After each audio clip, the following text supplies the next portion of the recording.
Boo, snowball. Okay, there it is. I see it. Now we're going. Okay. This is I'm being tested. I think I'm failing. Settings? Source properties? That's okay. Oh, I was right. Okay. Now we go to the planet. It's on it. No, it's not. No. It's on the right one. This has to be up. It is up. And then it's that one. Mm-hmm. Okay. Good morning. Hello. Delete that. Scroll down on the audio for you. Yes. Okay. I am supposedly good. Do I sound good to everybody? How's things? How's Trix? Hey Ozzy. Hey Yandere.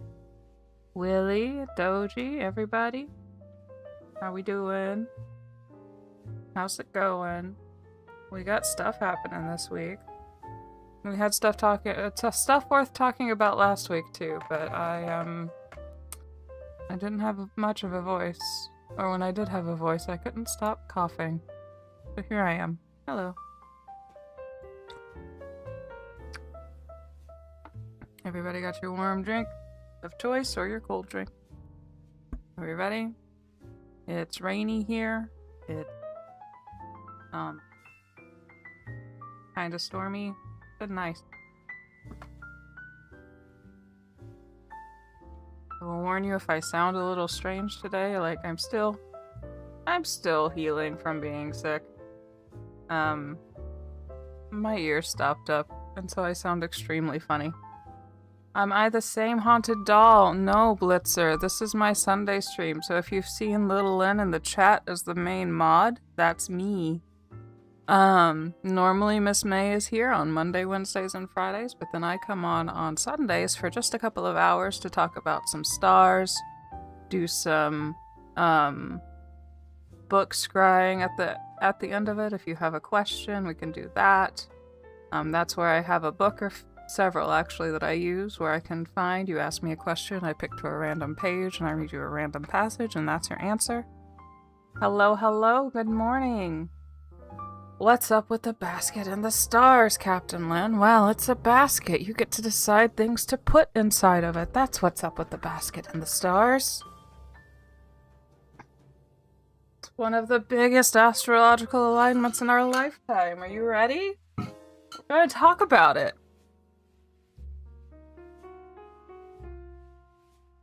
So, for those of you who might not have been here before, I am Lynn.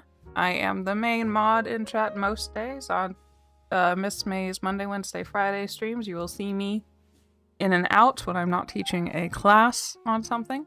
And then on Sundays, on Sunday mornings for me, from 11 to 1, I come online and I talk to you about some stars for the week ahead.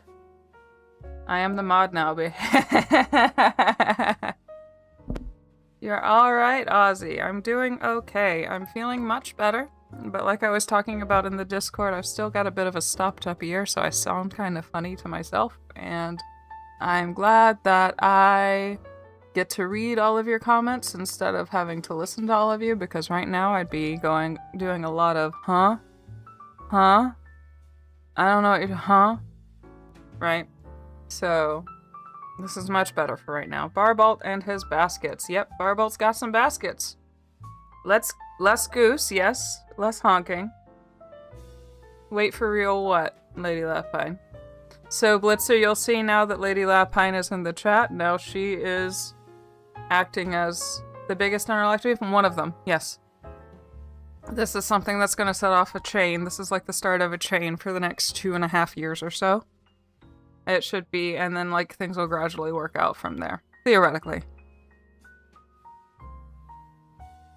Yeah. So yeah, Ozzy, it's good that I get to read your comments instead of having to listen to everybody, because I can't hear for beans right now. God bless May. She keeps trying to talk to me, but it's in the wrong ear, and it's just huh. I didn't catch that. Try again. All right. Alrighty, let me open up my notes. Make them a little bit bigger so I can read them and talk to y'all at the same time. Yeah, so we've got... I'm doing alright, Willie. I just can't hear, and it's running me crazy. Alright, so everybody get their drink. Let's go. So this right here, if I look at, let's see, can I? No, that's not gonna do it.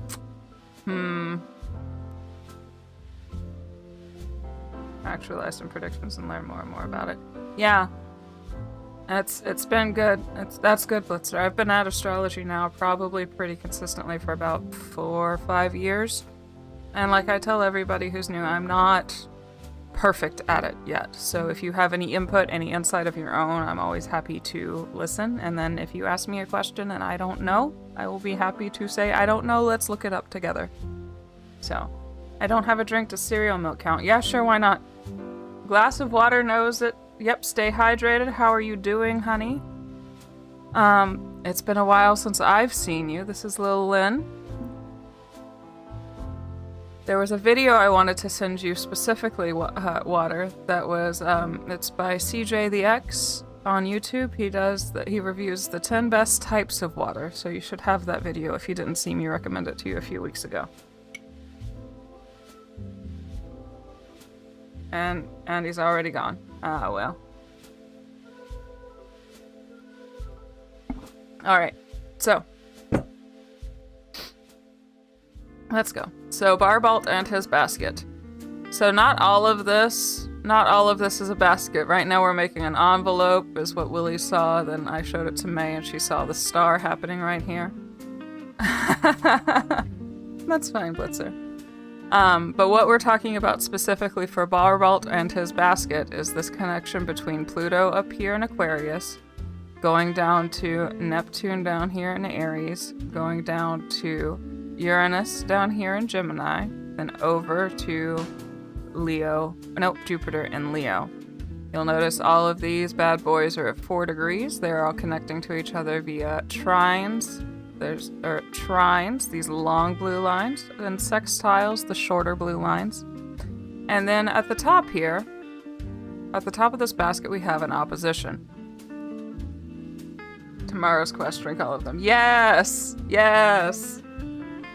I hope you enjoy it. You see the star first and then the envelope. Yeah. So the star is going to be pretty short-lived. We have the moon making part of this envelope. The moon, it's a good start.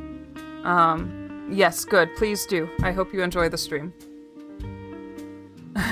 Yeah, I am feeling a lot better. We're getting there.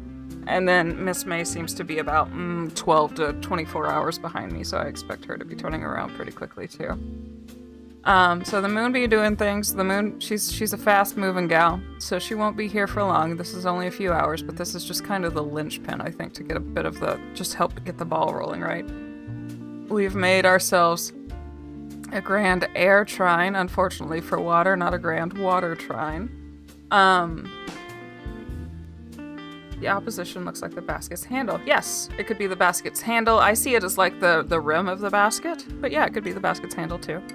But the moon being here right now, we've got her making a grand air trine. This little rectangle here is known as the mystic rectangle.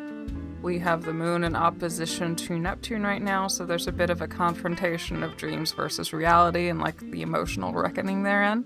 But I think since Neptune is in retrograde and we're already predisposed to being a little less rose-colored glasses on things, it will be more just a bit of insight, right? Why are you looking at a pentagram? Because, boy howdy, Nick, this is one of the biggest astrology events in our lifetime. So we get ourselves a pentagram out of the deal, we get ourselves an envelope is what Willy Bug's been seeing. But the big focus this week is this basket that we're making right here. Right, we've got Pluto, Neptune, Uranus, and Jupiter, and they're making a nice big basket. So, we got ourselves a pretty little pentagram today out of the deal. The moon is out here being like a bit of an emotional linchpin to kind of get the ball rolling. So, Barbolt's basket it's named after a French mundane astrologer, so he liked to look at the earthly things that could be impacted by less mysticism, more just predictions on astrology based on like real life, not so spiritual, a much more scientific approach to astrology. And astrology is a science, and I really appreciate that aspect too. So he was a very famous mundane astrologer. He called for, some things that seemed to imply, as he was doing his predictions, he implied things like the fall of the Soviet Union, the collapse of the Berlin Wall, the pandemic, etc., etc. Like, obviously, if you think about astrology, one of my more recent favorite, like, and hang on, I'm still having some analogies. Analogies is the word. Bridge between heaven and earth, yes. So if you want to look at astrology, like I can say, oh, this usually means that this happens, right? Like I can say, oh, this is connecting to this, which usually happens in some form of this. But when I say what the thing is, it's not necessarily that it isn't specific, but it could be something that can happen in a bunch of different ways, right? So if I say, oh, Saturn's in your 7th house of a relationship, this impacts your relationship by giving you like either issues or an overdependence or something on authority figures or something, right? And that could look a lot of different ways, right? So if Saturn's in your 7th house of relationships, that's like constrictions in your relationship, restrictions in your relationship, etc., etc. But that could take a lot of different shapes, right? So like you could have a bad luck streak with relationships. You could date over and over and over again and have no great results. Or you could just not really date very often, right? You could be interested, but nobody ever really quite has meets your standards or something, right? Or another take is that, maybe you prefer to have relationships. Saturn is a bit of a father figure. Maybe you prefer to have relationships with older people. So if you look at astrology, I can say, oh, this impacts your relationships. I'm like, well, how? Right? If we take the aspects, like what they usually symbolize, and then, where it is and everything like that, right? We can come up with some kind of this is what this should look like, but it's like the center of a bicycle wheel, right? Where you have just a central point of this is the main idea. So Saturn in your 7th house causes restriction in relationships, right? It impacts how you interact with authority figures, etc., right? But that can look a lot of different ways. So we have the center of our bike wheel. We'll pretend that this is just the center. Well, no, I can actually... Right, let's look up a bike wheel. Let's do it. Bike wheel. No, come on. Right. So if I say, right, if we look at the middle of this bike, right, if I say Saturn in 7th house causes relationship problems. This is the main theory. But it can look like all of these different spokes, right? Like it can take a bunch of different shapes. Right? Oh yeah, no, I agree, Blitzer. I think astrology's due for a comeback. So relationships and holding them longer are a challenge. Yes. Right, it can be something like that. It can be just like I said, you could tend to gravitate towards more authoritarian figures. You could do any sorts of things, but this is the main crux, right? This is the main idea, but that can take a lot of different shapes, right? So when I say, oh, this is going to do this, right? It's just the general idea, and how it actually manifests containing that idea might be different, right? Yes, it will get better as Willie ages. Usually things start to ease up after the first Saturn return, but then, you keep having to work through it and stuff, right? So, when I say that Barbolt called for things like the fall of the Berlin Wall or the pandemic, he said, oh, this tends to suggest, a change of regime, right, towards some kind of more, I think it was a more democratic something or something like that, right? So he didn't say, oh, the Soviet Union's going to crash. He said something's going to fall, right? And then around this time, and then around that time, wouldn't you know it, the Berlin Wall came down, the Soviet Union crumbled, Russia came back as the Republic, that kind of thing. When he said when he called for the pandemic, right, it was Saturn going into Aquarius. There was going to be some big social upheaval, something, and it came, like people can be restricted from interacting with community, etc., etc. There was something else that was aligning right then. There was like, maybe it's some kind of disease or something, right? Like, he wasn't going to say, this is COVID-19 and this is going to happen, right? But he was very good at this kind of mundane prediction. Now, so what he has been calling for with this basket, this is the thing to note about this basket is that this shape can happen. Like, it just happens, and it's still named after him. But the thing to note is that these are all of the outer planets, right? These are all slow-moving planets that take a while to get from point A to point B. So the fact that they are all connecting right now in these nice positive aspects is very, very significant. Okay? Hey, Joanne, welcome in. So, the shape they named after him is happening this week. It's exact between the 15th to about the 22nd, with the peak being today and tomorrow. But it's been building up, and we'll still be feeling several parts of it for a while. We may have already been feeling some of it, right? Some of this build up. A lot of the aspects that I've been talking about over the last couple of weeks have been like several pieces of this basket falling into place.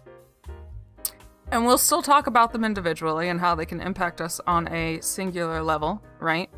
But we will also talk about, like, maybe the greater impact that this might be having. So, yes, please blood type, like the video, follow if you don't. I come on every Sunday, when I'm feeling better, with coffee for a couple hours. We talk about astrology for the week, and then with whatever time we have left over, I usually do some bibliomancy or book scrying, whichever one you would like to call it. Like the video. If you go to try to donate on the Ko-fi link, there is also a tab with commissions. I can do birth chart readings for a discounted rate because I am still learning. So it's a learning practice for me, and you get about 10 to 15 pages of information in return. You can also request private meetings with Miss May or private recordings with Miss May to ask about 30 minutes to an hour of questions with her. And you can also ask about other people that way. The no third-party rule does not apply to private readings. A lot of planets with a lot of places. What's the M with nothing in it? That is Scorpio. Scorpio is empty right now. Scorpio, the moon will be in there soon. Mercury's gonna go retrograde in there later. Venus is gonna go retrograde in Scorpio, so good luck. But we'll be okay. It'll be fine, really. Anyway, so this is the start of a big change. Yeah, so we've talked about a few of the aspects of this basket kind of already starting to fall into place. So we've had Uranus sextile Neptune, right? Uranus down here, sextile Neptune. She's trining Pluto. All of these we've been kind of mentioning off and on as the basket builds up. This screenshot is for right now. We have the moon stepping in to make this mystic rectangle. She's meeting everybody at 4 degrees Libra, which also makes this little lovely big triangle here, which is a grand air trine. You'll be hearing everyone talking about how this is the moment that changes everything, but remember, I will keep reminding us of this, that the planets making this shape, like this basket in particular, are the outer planets. They are slow. This action on the individual level is part of the slow-moving magical girl sequence that I keep talking about, right? Where we keep having this deep, long transformation where, like, you'll still be able to recognize us at the end of it, but we will look a lot different. But this is a 1-year, 2-year, 3-year long process. Scorpio is empty. Are you okay, Kitty, Steph, and May, actually? And no, I've been sick for the last 3 weeks, Nick.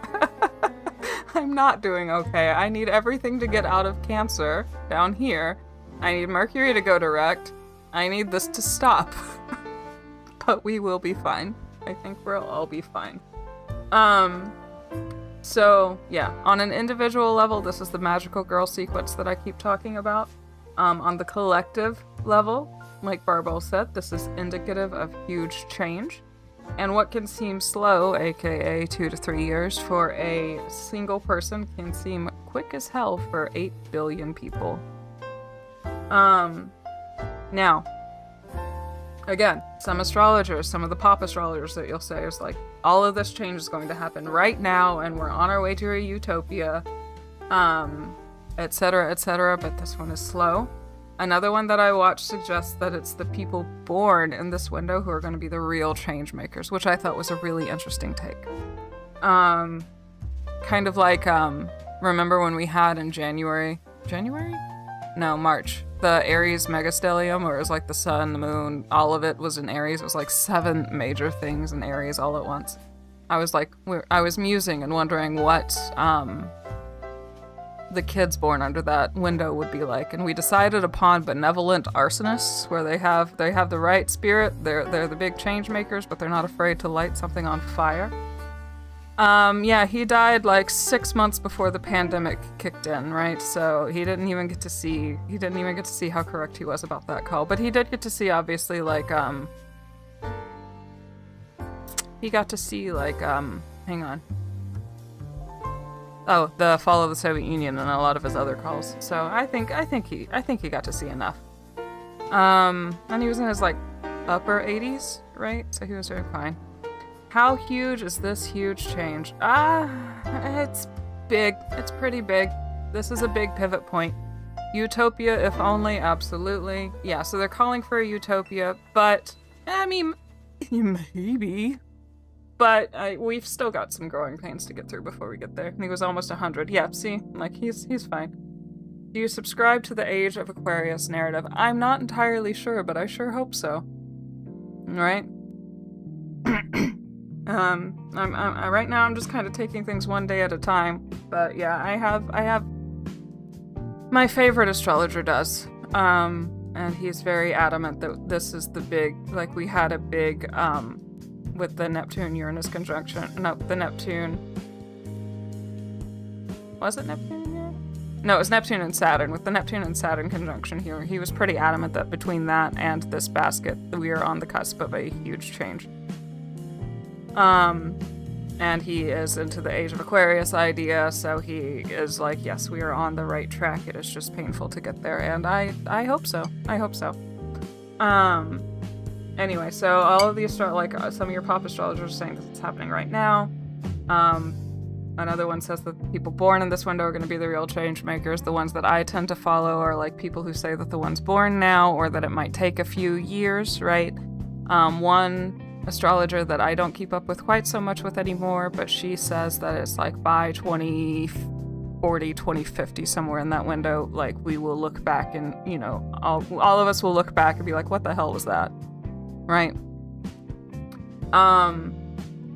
But anyway, if you follow too much of the like pop astrology hype, you might end up a bit like my comparison was Marvin the Martian from Looney Tunes, and be asking yourself, but where's the earth-shattering kaboom? Right? You're waiting for this immediate change, you're waiting for something to happen, then you turn around and it just feels like it's the same, right? Where is the earth-shattering kaboom? And what you don't realize is that it's more gradual than that. Yeah, hey Loof. If you want the chart, yeah, it's on AstroSeek. They have this is AstroSeek. This is one of like most astrologers' go-to favorites. It's a guy who just has one server. If you go to free horoscopes up here, they have the birth natal chart online calendar. You plug your information in there, and that should give you your information. 2050, the collective cringe. Ain't that the truth? Anyway, so yeah, if we're looking for immediate huge change, it'll be like, where's the earth-shattering kaboom? Don't look for immediacy. Don't look for low-hanging fruit. What we want to do is get the ball rolling towards something that will last, right? What Barbalt himself said about this period was that this was going to mark the end or the beginning of a long cycle of chaos and that ultimately leads towards a more constructive time. He's calling for political changes, big leadership changes, but also warning us that this will all take a while. All in all, though, like, yes, that is kind of worrisome, right? It's a little worrisome, but we're turning some kind of corner, right? This is like, it's, you know how, and this is coming from someone who's just been sick, right? But you know how when you're sick, or at least I hear that most people tend to recognize this like I do. Astro Dentist is fine, Loof. But you know how when you're sick, right? You're sick, and then like, I don't know if it's just a normal virus, like 3 or 4 days in, you wake up and you're not better yet, but you can tell that you're over the hump, right? You're over the worst. You know that you're going to start getting better from there, right? You can tell that you've turned the corner. This is kind of what that moment is, right? We are making that pivot. We're not out of the woods yet, but we know that we're on the right path. Very tower coded, yes. Now all of this is taking place in fire and air signs and in early degrees. This is not an alignment to sit by and watch, right? We do have a couple of trines where things just kind of flow automatically, and for a few hours we have this pretty grand air trine, right? But when I just skip even just a few hours, oops, right? The moon has already progressed and now we're just left with this basket, right? So we're knocking out this air trine, even just a few more hours after this, right? We're gonna knock out this air trine.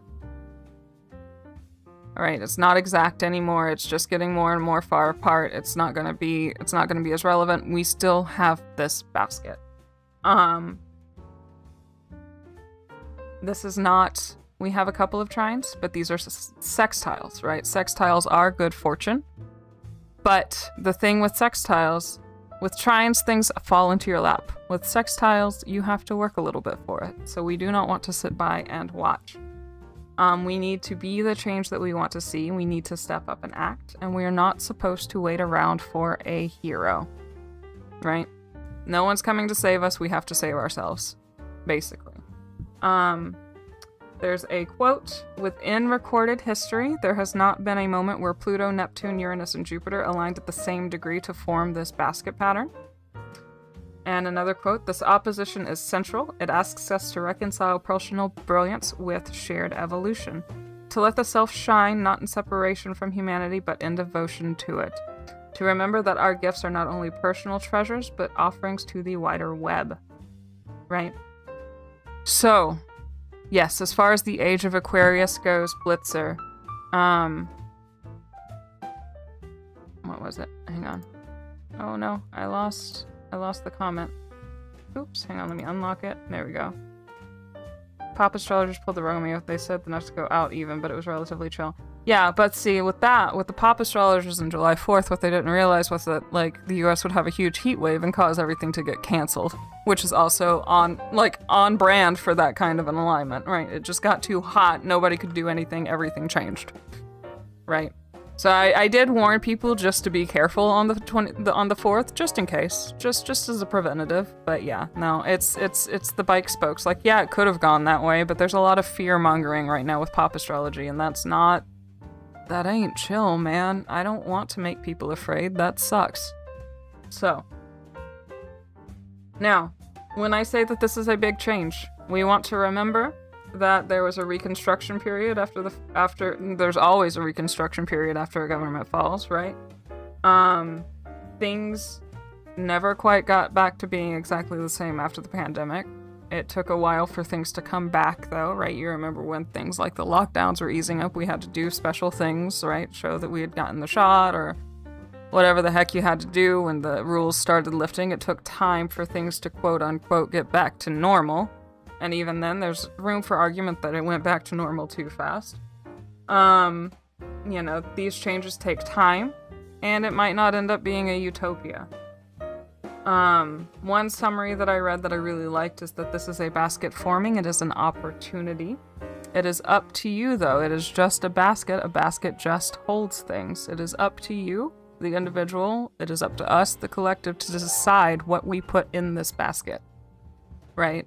So if we put in good things, then we will eventually get good things in return. 2050 will be the cringe moment, right? If we put in bad things, we'll look back at 2050 and who the hell knows what we'll think then, right?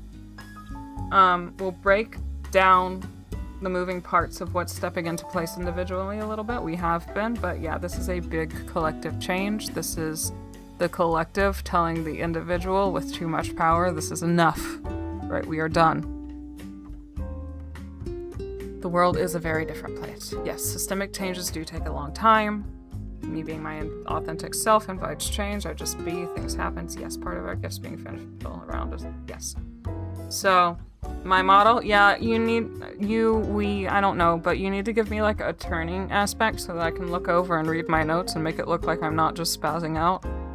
You reap what you sow. Absolutely. That is exactly this thing, right? We are sowing, right? We want to, and this is my warning that I give everybody, right? If you, as the good person, do not put something in there, somebody as maybe someone with less benevolent intentions will put something else in there instead, right?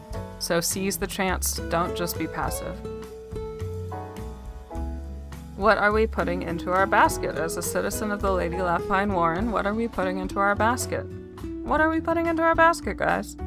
So, this is the big thing. This is the big change. This is, since it's all outer planets, this is the Blitzer. This is a bit of the Age of Aquarius, right? This opposition is talking about specifically this Age of Aquarius. Yes, you have this talent, but what good is it if you're not going to benefit? You know, if you're not going to help the community benefit from it. Take your talents and help the world. It's a very don't hide your light under the bushel kind of thing, right? Take your talents and, you know, bring joy to people, tell stories, right? Or make things that bring, you know, joy, happiness to people. If you're good at helping people, help them, right? You want to do things, you want to use your gifts to help support the community right now. Putting all the eggs in the basket. Yeah, I mean, it's a real big basket though, Blitzer. I think there's room. This one I'll say, I think there's room.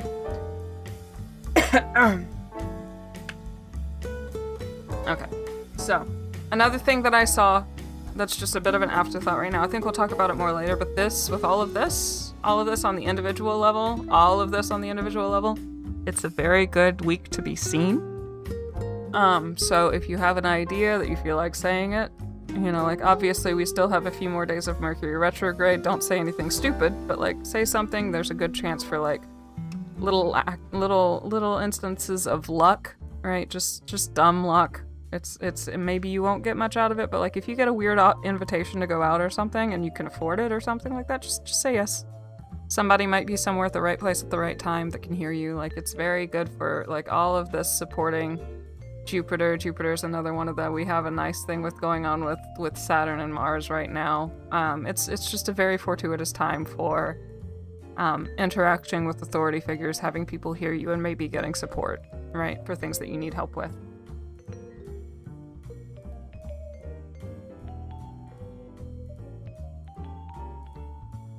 Astrology just appears a hyper-fatalistic universe, but I guess this is too early for a first-time viewer conversation. Leo, Venus transit.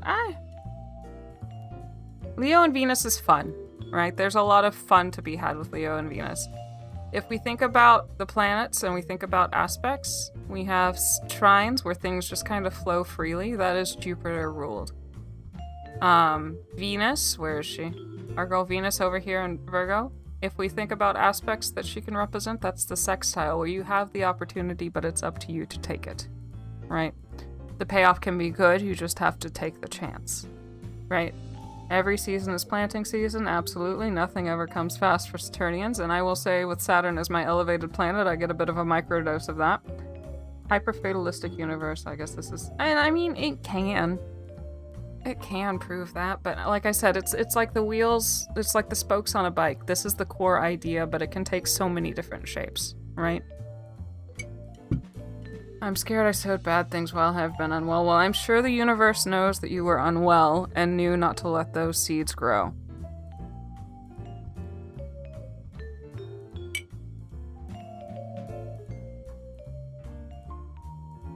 Interrupted 6 times? Well, you can go back and replay it, and then also, Yandere, I know that you're in the chat. You can also just message me in the astrology chat, and we can talk about it if you miss anything or have any questions after the fact, okay?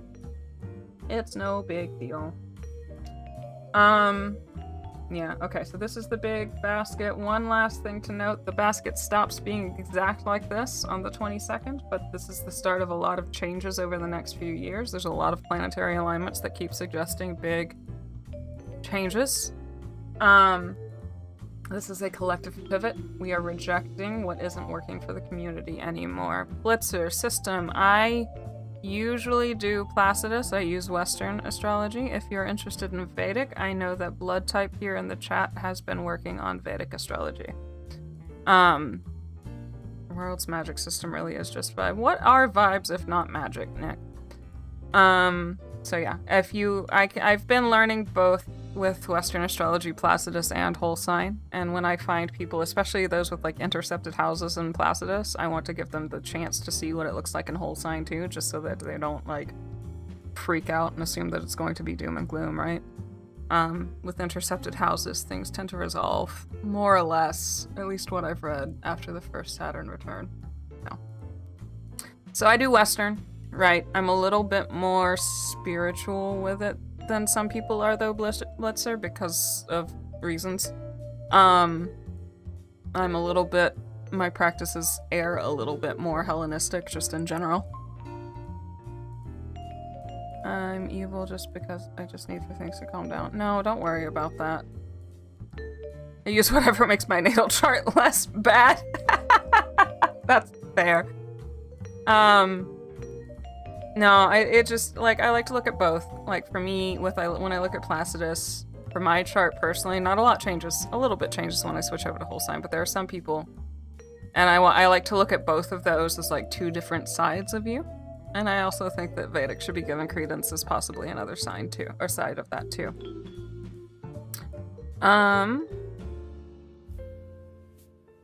For the body accustomed to war, peace is uncomfortable. Yeah, I don't think don't worry about being, the fact, Yandere, listen to me. The fact that you're worried that you're evil is a good indicator that you're not. Right? Like, it's not 100%, it's not foolproof. But the fact that you're worried about it proves to me, or at least suggests to me, that you're not. Okay, so, away from the basket. Traditional astrology just scares me. Yeah. Yeah. No, I look at it a little bit more spiritually, but I also am fairly of a mind that the planets are there for a reason. They're there to help you learn and grow, not necessarily just to punish, right? So yeah, you can have something that's a bad, quote-unquote, alignment, right? Like if someone was born with just this opposition, right? That would suck. Theoretically, but once they grew up, and if you learn how to unlock it, right, the oppositions, the squares, I actually kind of like them, because once you unlock them a little bit, you get like really nice payoffs. You feel your feelings, not rely on them and just let them wash over. Yeah. Yep. So we're about to have a Vedic astrology option. But yeah, since I'm more Hellenistic in my practice, I tend to stick more Western. Mercury put his little fingers all over my birth chart, and I went, okay, that's fine. Hey, what's up, Hermes? And then he sent a bird into my house. So. Okay, so yesterday, we're forming this basket, but yesterday there was really no major transit. Other than, all of this buildup, all of this other stuff that has been happening that is major. There was nothing really major about it. No, but like we're feeling this basket, there was nothing really falling into place necessarily. Today we have, where is it? We have Saturn right here forming this little sextile with Mars in Gemini. So Saturn at 14 degrees in Aries, Mars at 14 degrees in Gemini. Right, they're 60 degrees apart. This is a very get stuff done, let's freaking go kind of alignment. We'll feel this one for a couple of days. It won't be exact. We might be feeling a lot of, how do I say? Hang on. Oh, we might be feeling this already, right? Because this has been forming, so we might have been feeling some of this the little gumption, right, to get things done. But it's exact today. We'll still be feeling it for a couple of days after. Mars in Gemini is the curiosity and the drive to do too much all at once, which is nice for surface level accomplishments, but not for getting anything actually finished, right? So Gemini, I joke that he is the inattentive ADHD, basically, of the chart. He gets distracted. And there's the shiny thing. He wants to go look at it. He wants to learn about it. And it's not that he stops being interested in the shiny thing, but there's another shiny thing that he also has to go explore. Mars is your drive, it's your ambition, it's your inner strength, it's in your power, and in Gemini, he's not necessarily unhappy, but he is very distractible. So, like I warned a while ago,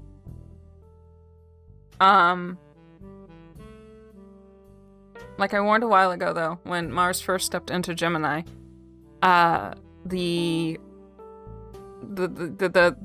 challenge with Mars and Gemini is to focus, right?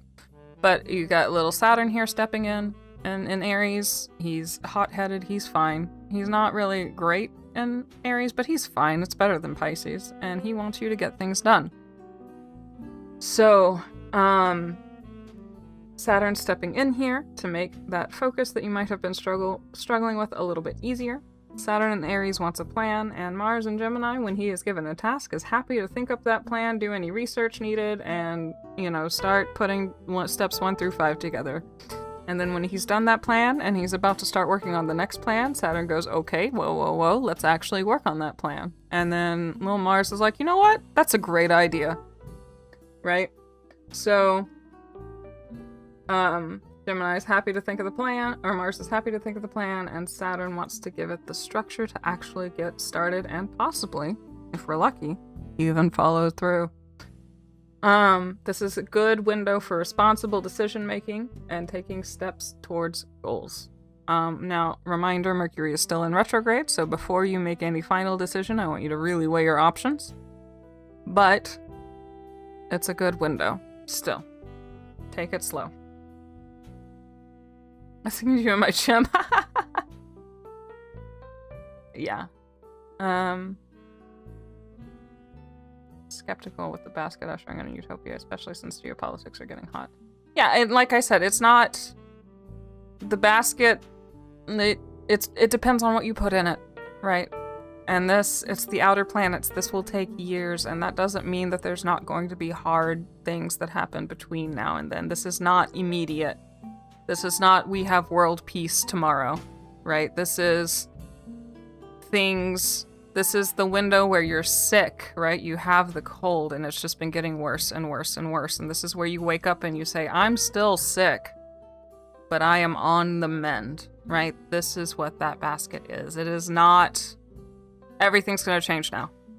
No, absolutely not. In no way, shape, or form. It is that between now and 25 years from now, there might be a lot of big changes that make the world that we're living in now very different than the one that we will be in then.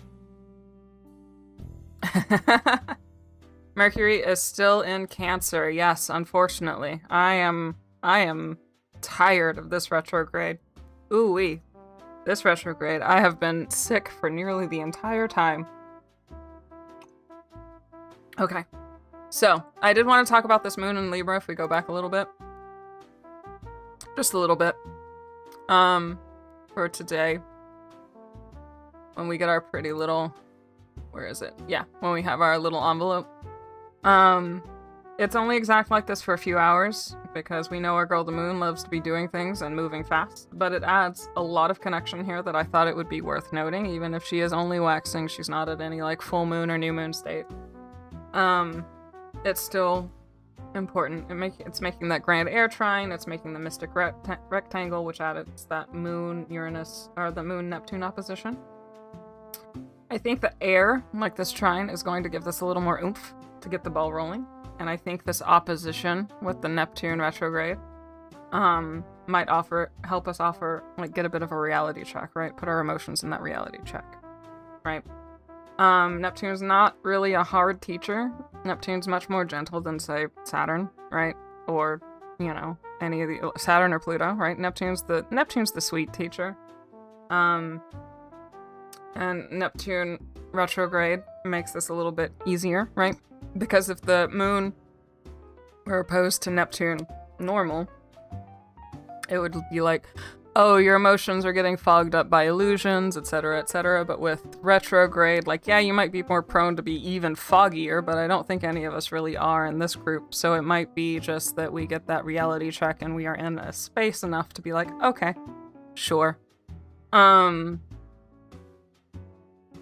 it's a bit, like, to me it's giving a little bit of an epiphany of, oh, of course I need to work on this, right? So Neptune in retrograde helps that intuition stay more on point rather than getting distracted by daydreams. The moon is also trining Pluto, giving more fuel to that gut check fire. So if Neptune retrograde is the rose-colored glasses coming off, and then we have Pluto, the intuition that is from the gut, you know, coming in with Uranus right here, the harbinger of change, we just have a little bit of an aha moment to me. Like, it's like a light bulb coming off, or going off. Uranus is the upheaval, the trigger point, and the event that makes everything kind of fall into place. Right? Yes, I think we can all feel it. Astrology just gives it extra confirmation. Yes. We're in a liminal transitional phase, which is why the backrooms are popular. Yes, exciting but scary. Absolutely. It's been a rough couple of days. Big hugs, Yonder Ray. We're here for you. Alright. So. That's the basket. That's all that mess of air trine going on. Don't worry about the moon. She's mooning. You might have a couple of hours where you just get tongue-tied and flustered about it. You're fine. It'll be fine. Don't worry about it. Been really appreciating Neptune lately. Yeah. Neptune retrograde is fine. I was also, also footnote for those of you who are born under retrogrades, when those planets are retrograde, people tend to operate, those people born under those retrogrades, like, you're still impacted by it. You might still feel some of the pinch points, but some of the energy just feels more familiar, right? So, for example, I was born under a Neptune retrograde, so I'm like, I'm fine. I feel like everybody can finally see the big picture, which is what I'm always seeing, right? Like, so I'm fine. But I was not born under a Mercury retrograde, and I don't have anything in Cancer, so it's just... Your favorite cat doll, it's me! Hi, honey! At punk. The moon is mooning, yep. Yeah, Lily, there's another sticker, so we have, this is not King of Cups behavior, and my sticker would be, the moon be doing things. She's just doing things. She's just off in her own world. So she's just doing things. Don't worry about it. We'll talk about her mostly during full moons and new moons, but most of the time I'm just like, let her go. Let her go. That's just emotions. People feel things throughout the day. It's fine. Alright. We are up to Monday. Alright, so now we have this exact, we're going exact. This is the exact. This is the piece snapping into place, right? 100. You're so sleepy. Oh, honey. Well, you can listen to me, you can fall asleep, and I'll put the notes up later, and you'll have the notes to read. Let's see. So we have Jupiter opposite Leo. So there was a video that May put out on the Discord a couple of weeks ago. It was for Sen specifically, about how words don't mean what they mean anymore. And one of the speaker's examples was like, my truth versus the truth, like the implications between those two phrases and which one you're more likely to believe, right? This opposition feels like that. What is the difference between my truth and the truth? Because dear old Pluto, I'ma swear, we've been going long enough. Dear old Pluto don't give a shit, right? What your truth is. He's gonna come at you with the truth, right? So, oops. Sorry. That is what that opposition by itself feels like. This is the primary opposition of the basket that we've been working for, and the main thing to work through, it is the main thing to work through. And what we are leveraging is all of the trines, all of these little grand minor trines, or whatever they're called, right? The sextiles and the trines right here that make up the basket. We're going to be leveraging those, that are happening to work on resolving this opposition. Leo Jupiter wants to grow and be noticed and be seen, right? Leo is the spotlight of the zodiac. He's ruled by the sun, right? And Jupiter loves being in there. He's a diva in Leo, and he wants to expand. He wants to be lucky. He wants to grow. He wants to, put that light, get it out from under the bushel, and show it to everybody, right? But Aquarius Pluto can come in with the dynamic, like the collective's dynamics, and push back against you, right? So this is a confrontation. Like, this can be a confrontation. This can be a few things. Collective versus the self. Power dynamics versus, what you can control. Things like that.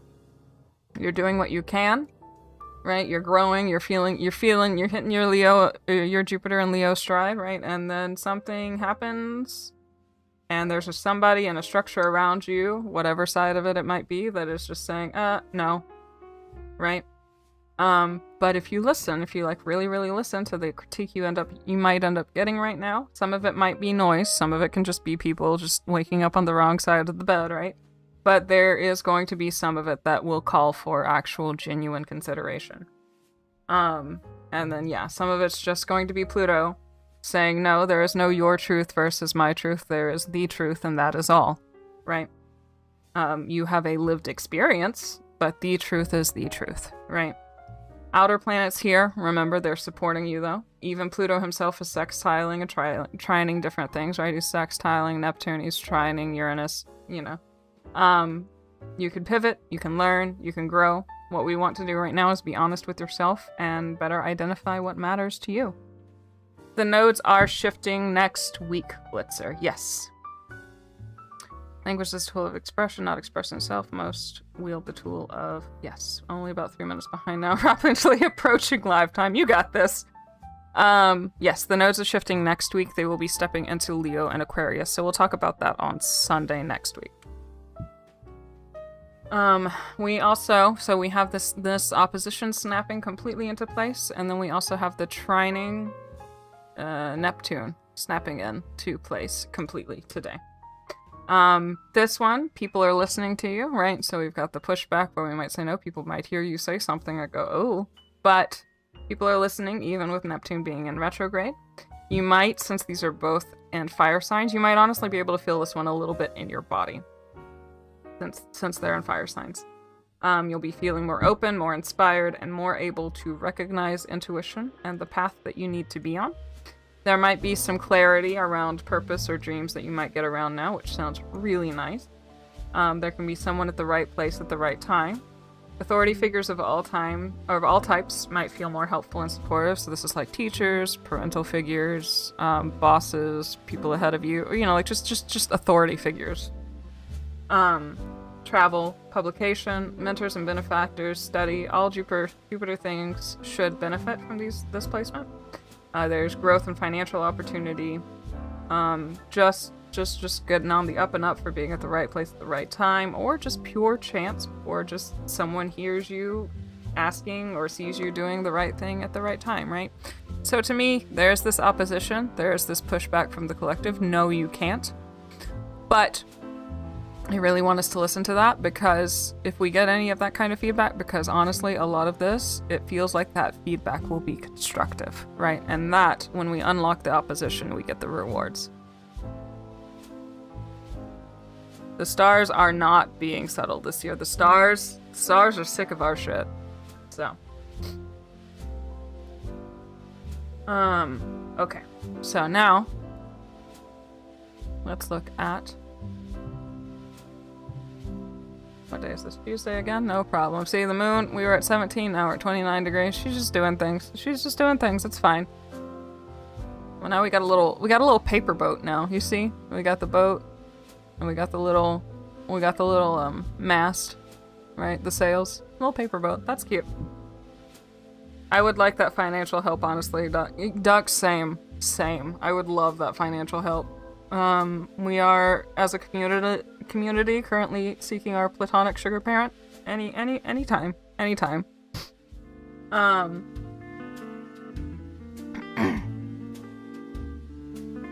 Alright, sip my coffee. Let's go.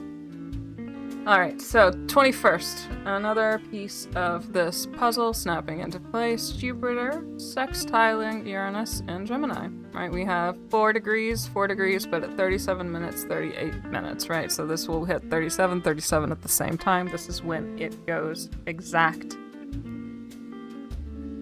This is more room for still more spontaneous opportunities, possibly in areas you feel particularly stuck. Now with sextiles, I will remind us again that the opportunities may present themselves, but it is up to you to take them, right? They can pass if you just ignore them. Change here, though, shouldn't be scary for once. We're looking for something that's more joyful, more honestly thrilling, like positively, right? You might want to take the chance or try something new. You're fully engaged into something, and this is a chance to get recognized for a skill or a thought of yours that nobody has noticed before. We want to keep open and take a chance, even if it's not exactly what the plan originally was. Remember, this is a good week to be seen, right? This is a good week to go out. This is a good week to, just let yourself take a chance, right? We want to be authentic because people will see, right? It is a paper boat. I wish for a sugar parent or a legal guardian. Absolutely. I would love just I am happily married. We just had our 11th dating anniversary. That's what that little bar is for, that we're saving up for, is a nice date. But yeah, a platonic sugar parent that can help with rent and bills and stuff would be great. Yes, this one is symmetrically, aesthetically pleasing. It is a little paper boat. Now.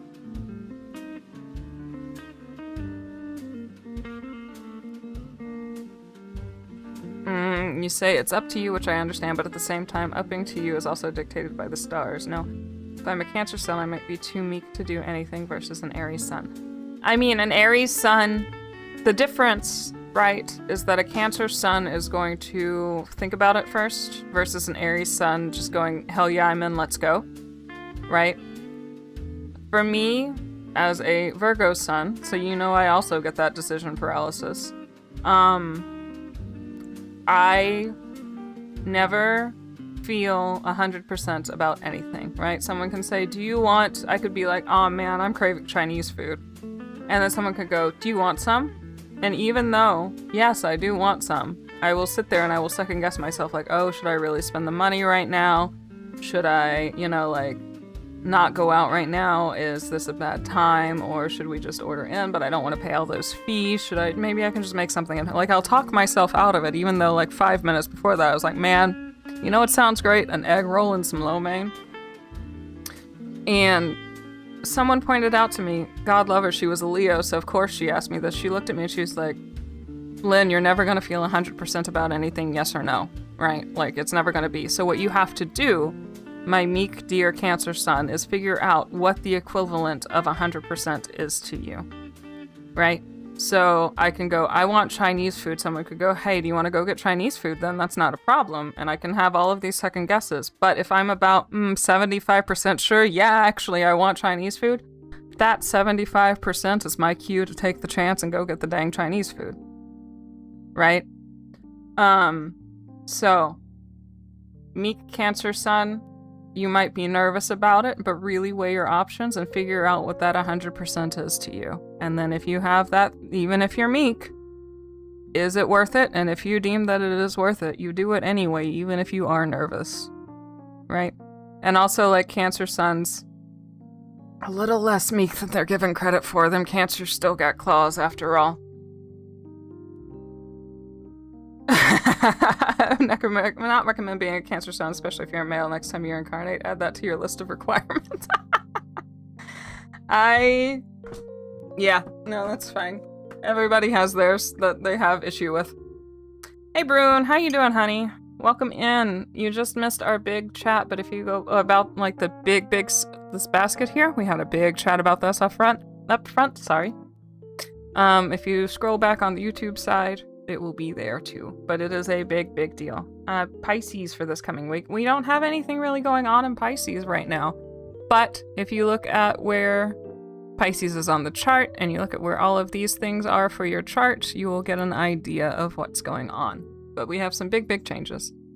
Next week, though, for Pisces, heads up, the North Node will be stepping out and going off into Aquarius, and the South Node will be stepping out of Virgo, freaking finally, and getting into Leo. Big 6. Can I ask about the Cancer? Still big 3, but the addition of Venus and Mercury. Yeah, we've got big 6. All of it. Would you be able to relate to Mercury? Yeah, I have been, Dolly. I have been absolutely just saying, this is I struggle with Cancer energy anyway, just on me. I like Cancers. If they have Cancer in their big 6, I'm fine with it. But my Cancer house is empty, right? So the moon being in there, since she rules Cancer, that's fine. But anything else in there is I have a sudden roommate and it sucks.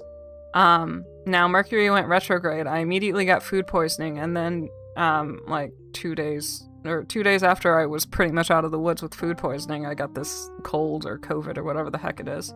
And I've just been sick since then. So I am personally, yes, I'm blaming this Mercury retrograde. Mercury is my chart ruler. 2 of my big 3 are Mercury dominant, right? Like, I am Mercury through and through. I was born on a Wednesday, that's Mercury Day, right? Like, I am Mercury through and through. So I feel retrogrades, I am realizing, pretty freaking hard. And yeah, I think I've been trying to do too much all at once. And I think between Cancer being a bit of a homebody by nature and Mercury being in retrograde and backtracking, I think that is just dear old Hermes grabbing me by the scruff of my collar and making me sit down. Either by, like, you have the chance, you can take a rest, or I will make you rest by force. And I feel like that's a bit of what's been going on for me.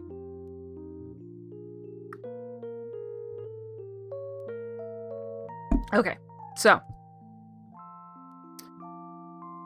Alright, so we are up onto Tuesday. We have that sextile happening. Let's look at Wednesday, my dudes. Let's look a little bit later onto Wednesday, my dudes. Let's see, just a little bit. There we go.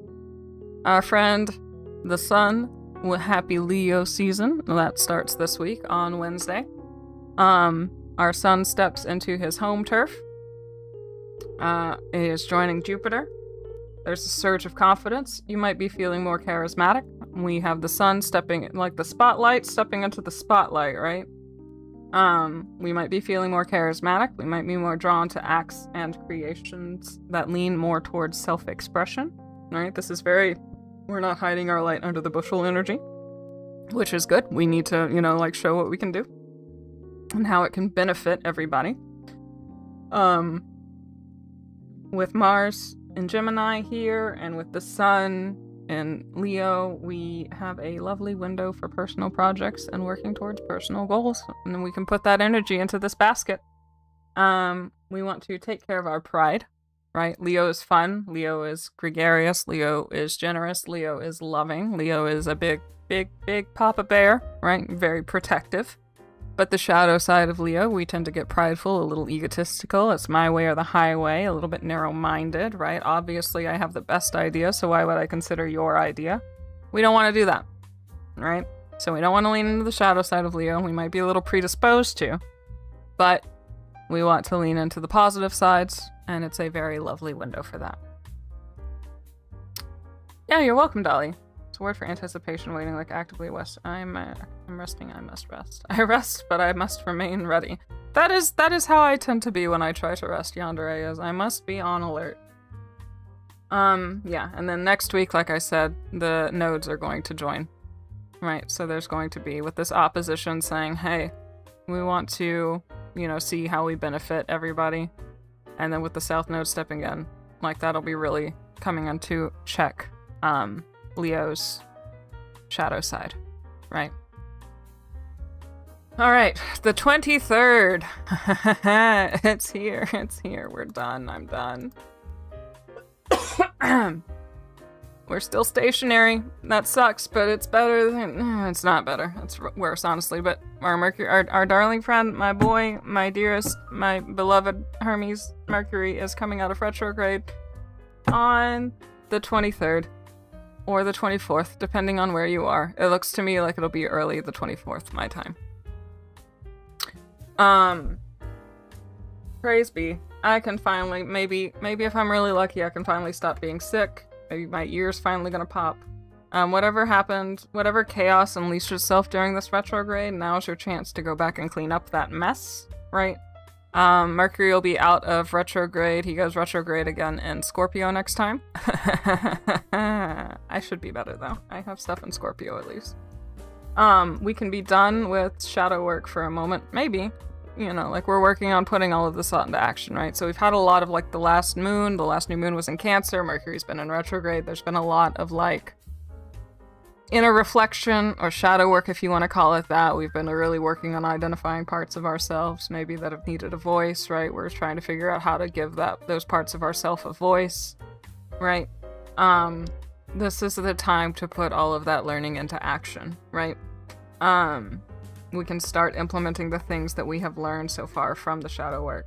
Theoretically, the technical hiccups should start also easing up. Things should start moving a little more smoothly. Plans should start following themselves a little bit better now. Travel should go a little bit better.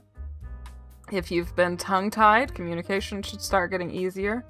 And if there was something that caused a bit of a fallout between you and someone else, and you'd like to repair things, Mercury is still in good old emotional Cancer, good old mothering Cancer, doting, loving, like the house and the hearth and the home and all of that. He should be able to still help you find the right words to sort it out. Again, for my fellow Mercury dominant friends, some heavier than others, but still Mercury dominant, we are almost done. We want to look at the house that Cancer rules in your chart, with honorable mentions to Gemini and Virgo again as the Mercury dominant ones. The release should be by and large in these areas, but just also with general mercurial themes, right? So we have, like I said, travel, communication, technology, plans, things like that, right? It should just start easing up. A tip from one of my apps was to go back and revisit messages and projects that might have fallen in between the cracks. You might find some answers there, right? So if there's an email that you haven't been looking at, or if you've been working on a project and you just got so swamped by other things and you haven't been able to get back to it, right? Now's a good chance to go back and revisit all of that. Be hydrated, then. I am trying. For things. Yes, we must be ready for things. Hang in there. So glad to be an evil. I have a vow from a soft boss next Tuesday. Good luck with that. Yes, good luck, Cloud. Order a return. Order will be eroded. Meta or Facebook had a blackout today. Wow. Okay. Yeah. See, now that's just the Mercury retrograde still kicking. It's still going. Still going. Okay. So, Mercury direct on Thursday. We have that to look forward to. Or early Friday, depending on where you are. Let's look at actual Friday here. About to cough, hang on. Okay. On the projects, yes. So, look at the projects, look at the messages that you might have left hanging. You might find answers there if you are seeking, if you're asking. Good luck with the eval, absolutely. How much weight do you assign for outer planets for natal charts versus classical planets? So the classical planets are going to be your personal planets, right? These are the ones that are going to affect you the most. The outer planets, I look at them as, the societal impacts and how that affects your personality, right? So when I read a chart, right? So say that we have this opposition here between Pluto and, it's not exact yet, but the Sun. The Sun is a personal planet. Pluto is the outer planet. What's going to happen, as far as I'm concerned, right, is that Pluto is going to put some force, put his finger onto the Sun, and you will feel Pluto's effect through your Sun, necessarily. It's not that Pluto up here in Aquarius means that you're going to be this, that, and the other. This is more generational, right? This is talking about the goals of the generation. But when he makes an aspect to a personal planet, that's when I look at it, and I'm going to look at how the outer planet, so like how the society that you were born in is impacting the personal planet, right? So that is where I am using the outer planets. So we have right here, if I saw Neptune retrograde trining Pluto, or the moon here, right? I would be looking at the retrograde and how it impacts the moon. I'm not looking at it necessarily as a standalone thing. I'm looking at what it does to the moon, right? If I see, Pluto Aquarius, I know that you're part of a big group of people that believe in, community first, you're community driven, you're trying to figure out how to best support the, the environment that you're in, things like that, right? You're the I affectionately call Aquarius the social justice warrior, right? You're in it for the cause, right? You're in it for you're doing it for a cause. Rebels with a cause, right? I know that you're part of that wider group, but what I'm going to look at on a personal thing is how it is impacting what it is touching, right? Can't help but think of Sailor Moon when the outer versus inner planets come up. Yeah, you've noticed, Yandere, I've been calling this basket the magical girl sequence. That's what I'm thinking of, too. So, Pluto in Aquarius is the 6-7 generation. It is the 6-7. Well, no, they weren't born, so it would be Pluto and Capricorn. Right? Pluto and Capricorn's the one that came up with 6-7. And then we're still waiting because Pluto only really got into Aquarius a year or two ago. So we're waiting to see what these babies are up to. Alright. So, Mercury goes direct. Sailor Moon is a love letter to astrology. There is a lot of stuff. The only thing, Dolly, and this is from Lapine, so maybe she would be better to talk about it, but the only thing that she has all of the stuff about what each planet does pretty correct, except she's flipped Pluto and Saturn. And I think Miss May might know why. I think she's told me why before, but anyway, yeah, so she flipped Pluto and Saturn, and that was the only thing that happened. Otherwise, everything's pretty by the book. Like, Mercury is the bookworm, the high grades, the very studious, the very good one, very good at communication. Mars is fiery and intense, and Venus is a lovesick gal. Yeah, it's all per the astrology, like, per the planet.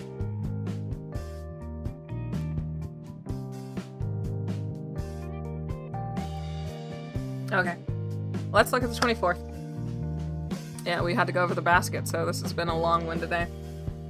We have Mercury sextiling. What are we doing? What are we doing, baby? Mercury sextiling Cancer, sextiling Venus and Virgo. Okay, here we go. So this is more support for the picking up the pieces after Mercury retrograde. We're finding words that back up Venus's wants and needs. This is good support for having conversations around getting those practical needs met. This is, quote, a rare sweet spot where emotional honesty and good taste work together.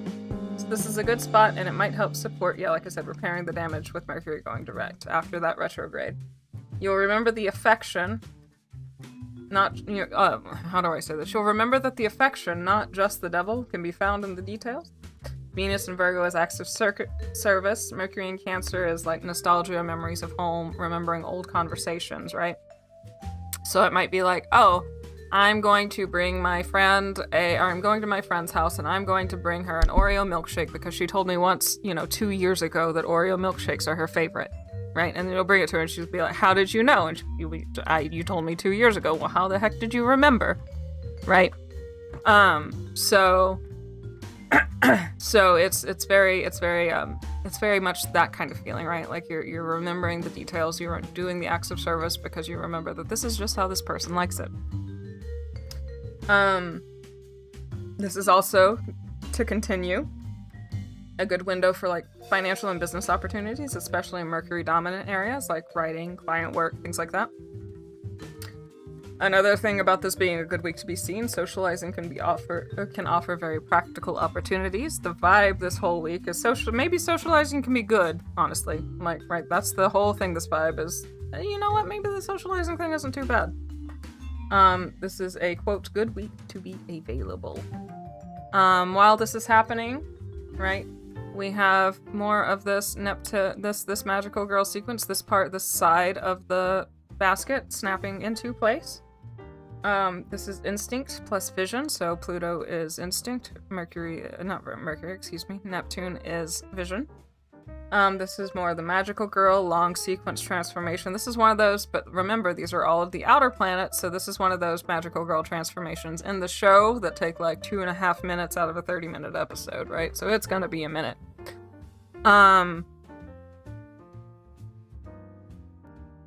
Let's see. Yeah. This affects particularly the Aries Aquarius portion of your chart the most, but all of it and the themes that are related to Neptune and Pluto are going to be affected the most. Now, I want to note, this formation will repeat multiple times because these boys, they are not in a hurry.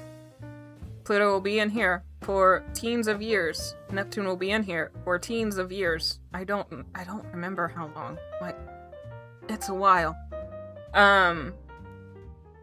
This aspect is going to happen multiple times. Over the next 2 to 3 years. We're in this one for the long haul. This is a deep transformation that is easy to choose. It comes from the inside out. This is another one of those, don't hide your secret talents. Let them see your light. Let them see what you're good at. Now, with this, Pluto, if you think about, you know, what these two rule, right? We have dreams, illusion, disillusionment, you know, like the liminal space. Pluto is death, transformation, rebirth, but also things like wealth and stuff. We want to remember during this window to pay back what you owe, both emotionally, financially, any other way. Pluto wants to keep the proverbial checkbook balanced, and he will make you feel bad if you don't. Pluto, the serious, is knowledgeable and controls time. Saturn is a small, confused child who is secretly a devastating weapon. That's time, and Pluto is death. Yes, that is flipped. Pluto should be Saturn. Definitely. And then, Saturn in the book dies and is reborn. That is very, very Pluto themed. Okay, so that's our week. How are we feeling? Is the video liked? How are we doing? How's it going? We have a lot. That's our week. There's nothing major new happening on Saturday, but we'll still be feeling everything else. You made an egg sandwich for breakfast? That's a great idea. I don't know what I'm gonna do. It's lunchtime. But that's our week. We have a lot. You made an egg sandwich. We have Sailor Moon chat going on in YouTube. We're doing all right. It's a really pretty week, but it's a lot. Right? We're at a huge pivot point. What are we supposed to do about this week? Be available. May, that's it. We want to be available. If someone asks you to coffee and you can do it and you can spare the money and you have the time, do it. Right? 13 watching and 13 likes. That's really impressive. We want to be available, right? We want to start showing what we can do. We want people to see what we can do, right? So if someone invites you somewhere and you can, you say yes. If you are gifted with words and want to make a blog post about something, you do it, right? If you do art, you want to promote it, right? We want to put ourselves out there.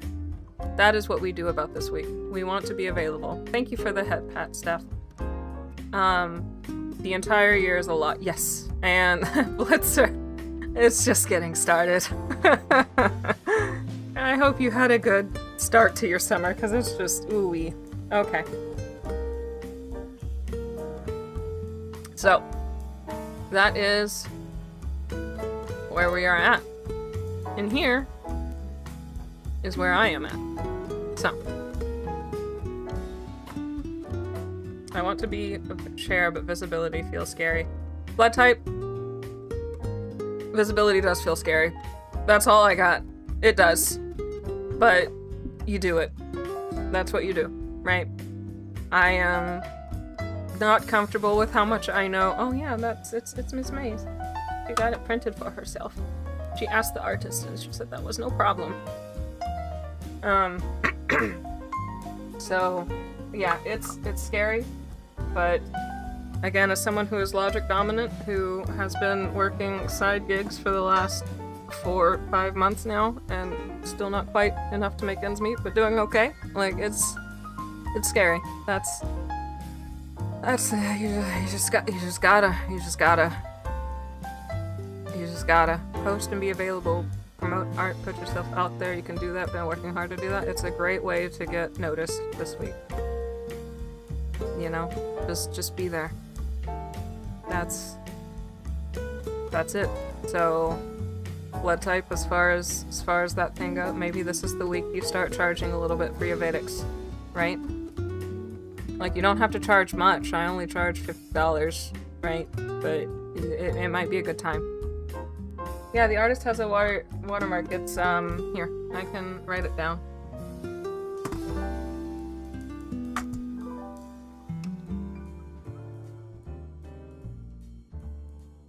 Mouse pad artist is oops, with an underscore. I think it was on Instagram.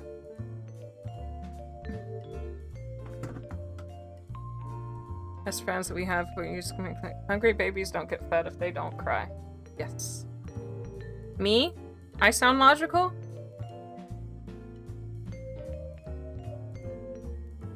Yeah, I'm like 50% air. If that's what you're talking about. I'm Mercury dominant. It is scary. Also great advice. Okay. So, speaking of putting yourself out there in places that feel strange, this is where I will pitch again. We have this lovely little bar at the bottom. If you've liked what you've heard and you have $1 or $2 you can spare, please tip your server.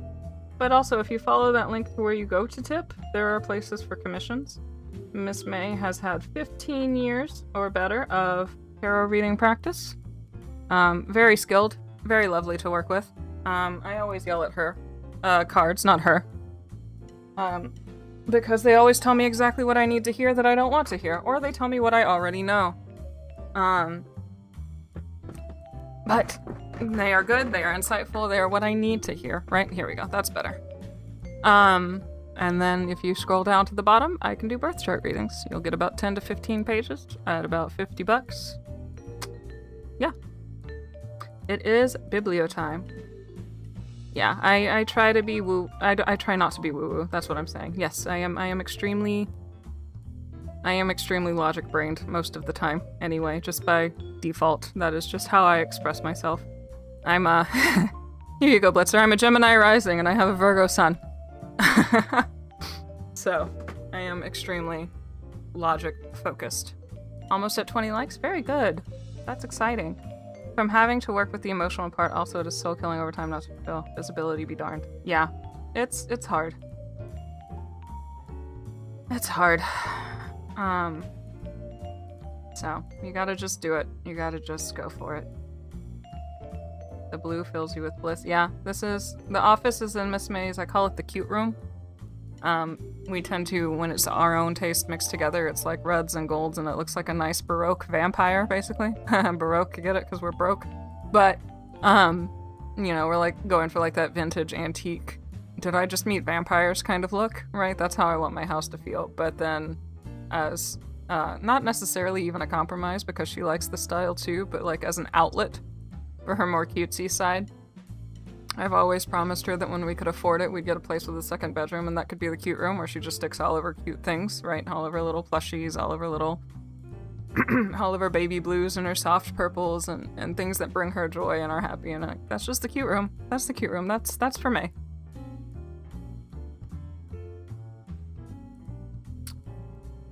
I'm having to work on the emoji. We're gonna need our logical people as someone who's very emotion driven. Friends keep me grounded. Yeah. What prompted you into the spirituality side then? I started with studying theology, ended up in Neoplatonism, and one thing led to another, and now my self-promised. The spirituality side started after my grandma died, and I started doing ancestor work. And then one thing led to another, and I started looking at stars, and then I looked at my birth chart, and then I saw that I was born on Mercury Day, 30 minutes into it. I am a Gemini rising, I have Virgo sun, I have Jupiter is in Virgo, I have a lot of things, like my Mars is in Gemini, heavy-weighted, Saturn is over in Aquarius, but anyway, Mercury, all over the place there, right? And so I was like, I'm gonna take a gamble, and I put an offering out with a candle to Mercury, and the first day nothing happened, and then the next day I tried it a little bit differently. And about an hour into waiting, I wrote a little letter that says, hey, if you want to work with me, I'm open, let's chat. And about half an hour in, the candle popped, and I was like, cool, the message is received. And then about 10 minutes after that, a bird had gotten into my house. And, it was just a little sparrow, because, a full-ass, owl or something isn't gonna fit into the little breezeway holes that we have where the bird could have gotten into. But anyway, I said, I'm open to jokes, right? And Mercury has his wings, right? His little winged helmet and his little winged shoes. And he has, so they say that, raptors can symbolize them, raptors like hawks and eagles and stuff. But a raptor is not going to be fitting into my house, or into my breezeway to get into my house. And the thing about this is, though, that the cat was asleep, so he didn't notice, which is great because he has a huge predator instinct. But anyway, so I write this letter. I say I'm open to jokes, Anything's fine. I hear you're a little bit tricky. That's fine. Let's talk about it. Let's talk. I'm a goofball, right? You rule my chart, so I'm a goofball too. Let's have a chat. Let's talk about it. So the candle pops 30 minutes into the lighting with my little letter that says, hey, let's chat. And then 10 minutes later, there's a bird in my house. I don't see it at first. May looks up and goes, there's a bird in the house. I'm like, what are you talking about? There's not a bird in the house. And we go in, and the bird has gotten into the bedroom. This bird is not freaking out. This bird is perfectly calm. It is crazy. I look. The bird is on my nightstand. The bird hops down. We close the bedroom door so the cat doesn't wake up and come see what we're looking at. I go look. The bird hops off of my nightstand, goes to hide under the bed a little bit. Still not freaking out, really, though. Just kind of watching. We open the window, and she flies out.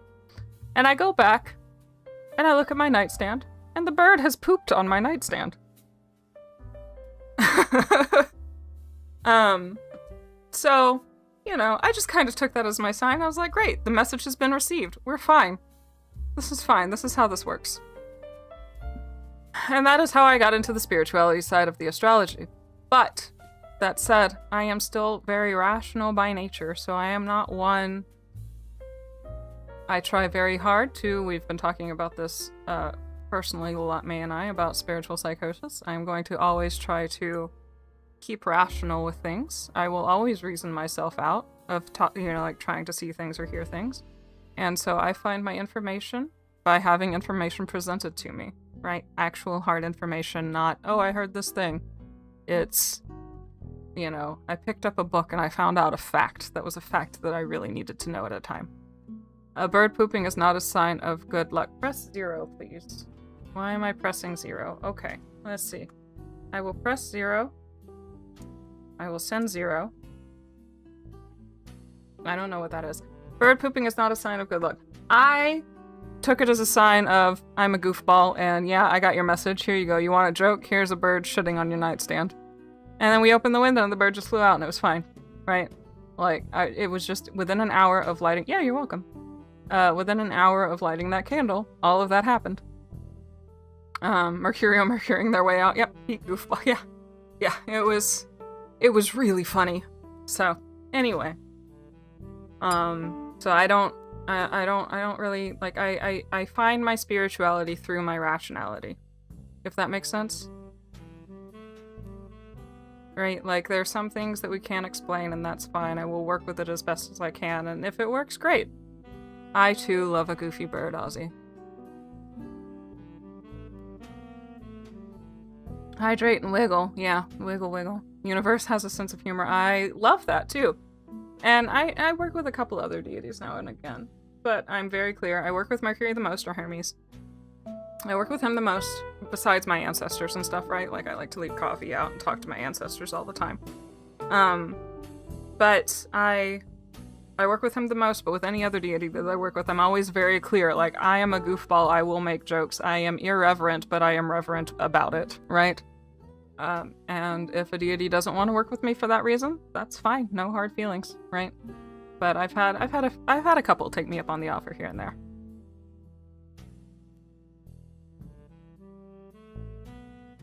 Heard, Lynn, I appreciate that. Yes, good to be careful, especially if you're consulting with God.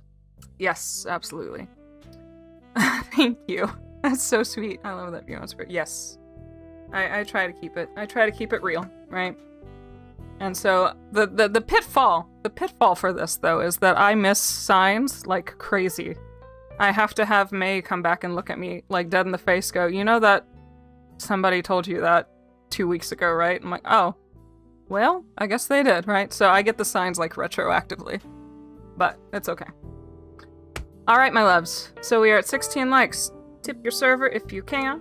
Go to the Ko-fi, book up some readings. We would really love this little date that we're saving up for. We've been sick. I've been sick for about 3 weeks. I am almost there. I'm almost human again. I would love to go celebrate when we are both feeling human again. So purchase our wares, our readings, ask a question. But for now, we are open for our book scrying.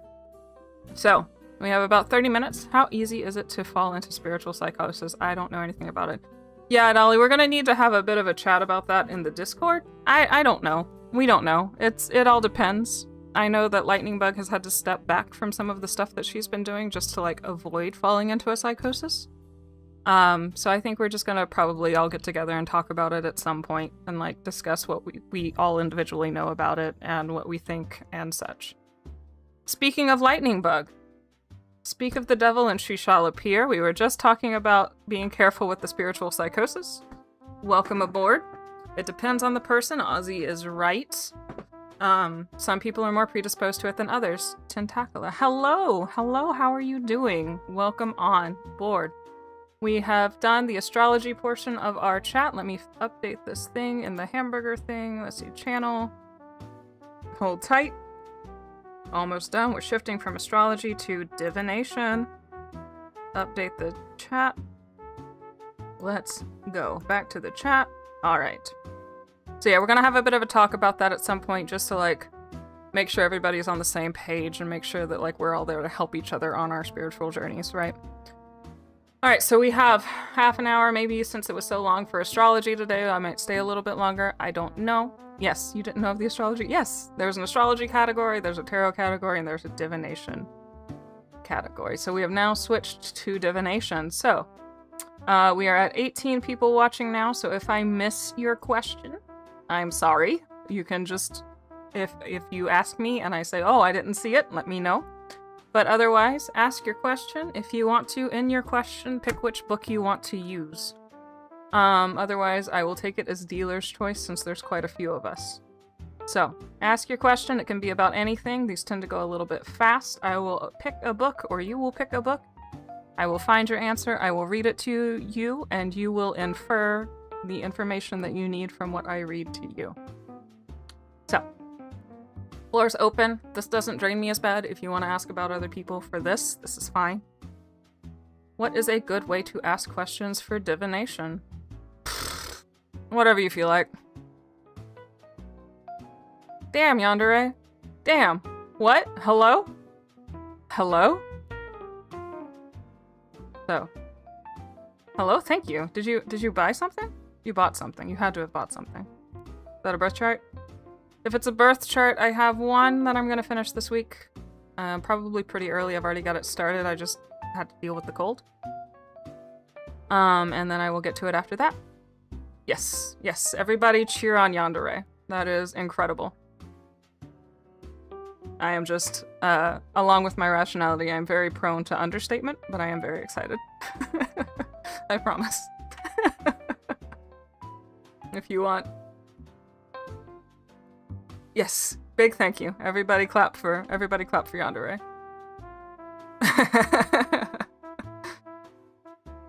Where I am understated, everybody else can get hyped. But ask me your questions, too. Like, let's clap for Yandere and start asking me questions. That's huge. Thank you so much.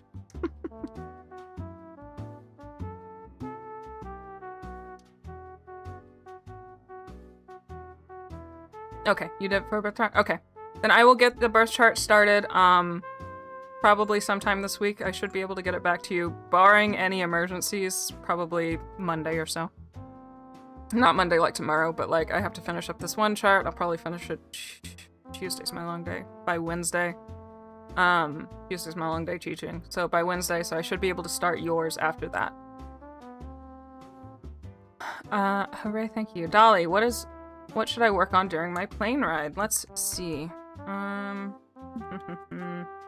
Griffin has wings. Let's look at the Griffin. Okay, and then we got Web after that.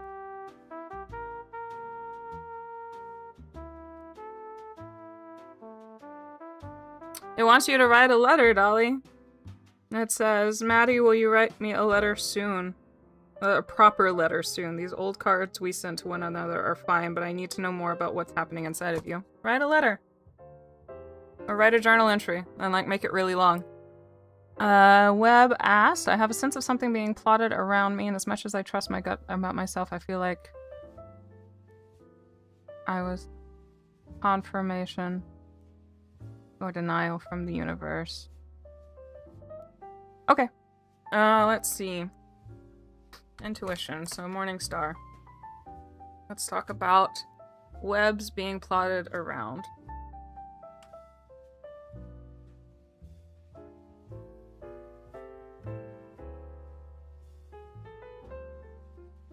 It says, there's a Renaissance proverb, and it is in Italian, and I am not about to say that. I don't think Lilith is here, but I don't want her to make fun of me.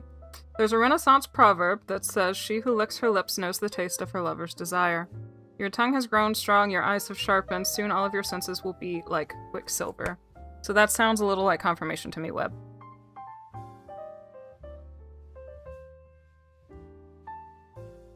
Okay. So, what else have we got? Yandere is now the goat. Yeah, we can have more than one goat. We can have the greatest of all time. What else have we got? Ask away.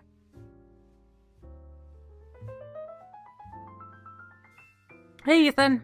We're in the bibliomancy or book scrying portion of our astrology chat today. Of our stream today. If you want the astrology stuff, this is Lynn. You see me in chat. I am the mod when Miss May is on. What was it I was just saying? Oh, if you want to know about the astrology, go on and scroll back. If you have a question you would like to ask some books, feel free and I will find you an answer. I also have these little dice that everybody always asks May about. These are mine because they are a way to work with Mercury or Hermes. If you want yes, no, or quantity questions, I use these. I do not know much about dice divination. There's a whole thing around it, so I just use Yahtzee rules. The better the roll I get, the better odds are. Hey, Jaquisha. Welcome, welcome. Silly question, but should I make some pasta right now? The silly answer is yes, Willybug. But let's see what the book says.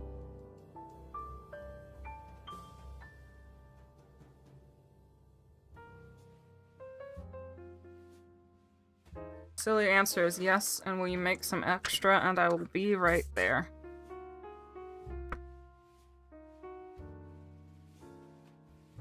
Your not-so-silly answer is, I feel like I am only now coming into full existence. It is as if my real self has secretly been growing within. It's a strange evolution, sometimes a warm unfolding, and other times a painful crunching of bone and twitching of muscle. I would say be careful not to overeat the pasta, but have yourself some pasta. They will help you. You will feel more like yourself. First time here, welcome, welcome. If you are interested in the astrology, you can go on and scroll back or wait until after stream and replay the video. Right now it's a big week. I would highly recommend looking into it. Right now we are at the bibliomancy or the book scrying portion. Since this is a smaller stream, I tend to just let people ask free-for-all questions, and if I miss it after a few minutes, you can remind me. Ask anything, it's fine. And yes, blood type, I can, in fact, roll the dice for what kind of week I have, and then I will have answered ducks for the forgetting book. Roll the dice for what kind of week you will have. I got 2 4s. Following Yahtzee rules, I got 2 more rolls. And there's a third 4.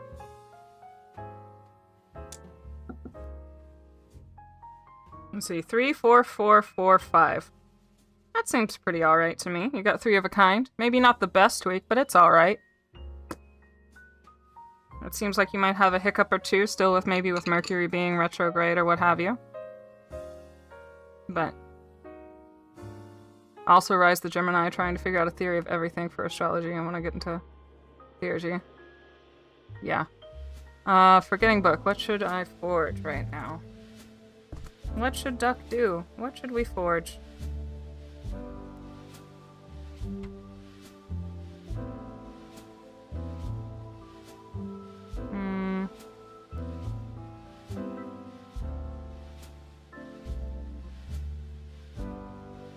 That's not right. Let's see. And that's this page.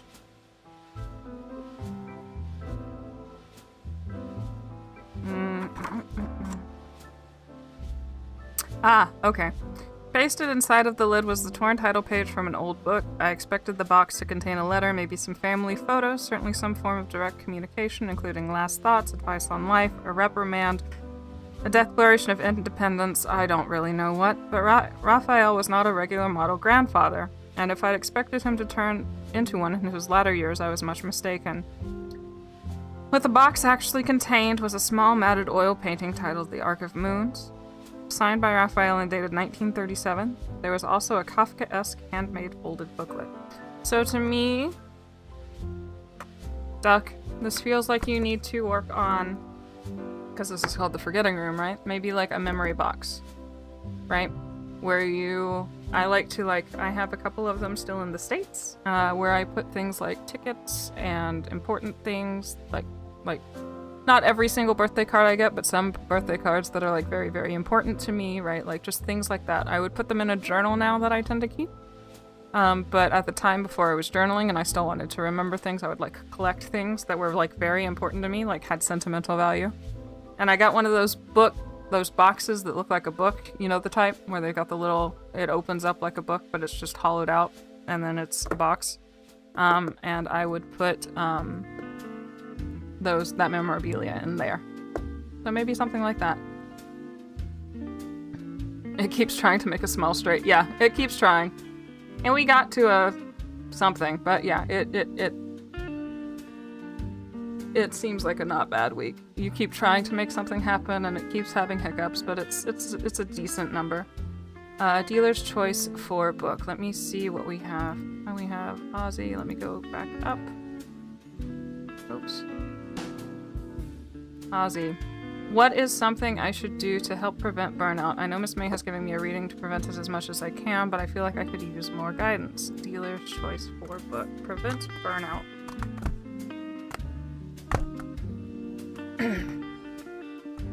What can Ozzy do to prevent burnout rather than just avoid it?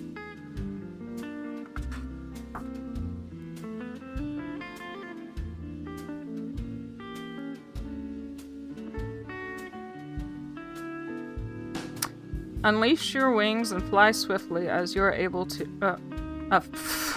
God, my ear is making it hard to focus. Unleash your wings and fly swiftly as you are able to Luxor. Frelati, the villain, has taken Matthew's bait. He believes that he has pried free the directions and seeks... the directions he seeks, and that this knowledge will allow him to prevent the consummation of the Sphinx. His dark birds crisscross the desert sky, searching the terrain for a glimpse of the great cat. His resources are far from limitless, and with his attention cast upon the sands, you may enter Egypt unimpeded. So, Ozzy, it just told you to avoid it again. It just told you to avoid it again. So... focus on, if you start feeling that overwhelm, try to focus on something else, is what I was reading.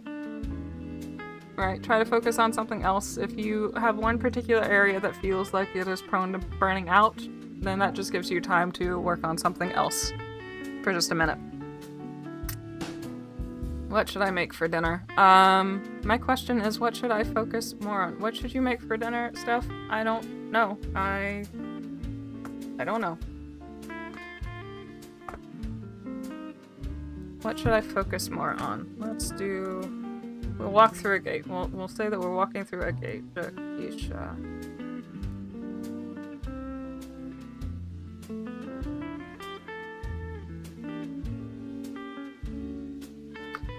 Alright, Jakisha. Again, my fairy queen, you appear to be right. Spain really does feel like a crossroads. A caravanserai where I have a chance to measure my growth and courage before setting out for Alexandria. When I was 18 and first at art college, our class went to Paris. Being somewhat anxious about getting lost in a strange city, and because I didn't speak French, I spent most of my time in the hotel bedroom. Never again. Here in Malaga, I've thrown myself into the city, exploring every nook and cranny from the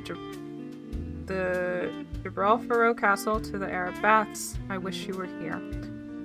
Focus on exploring, Jakisha. That is what I think you should do. Focus on exploring and being open. Open to opportunities. I was saying earlier in the astrology stream in particular, this is a very good week for being available, for being seen, and I think that we should leverage that some more. Let's see. Let me go back up because I have Lightning Bug. My question is, what can I do to express love for the people I care about? Express love for the people that you care about. Let's look at Alexandria.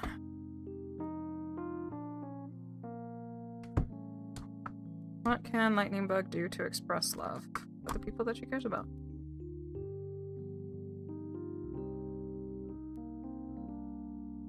No, that's not it.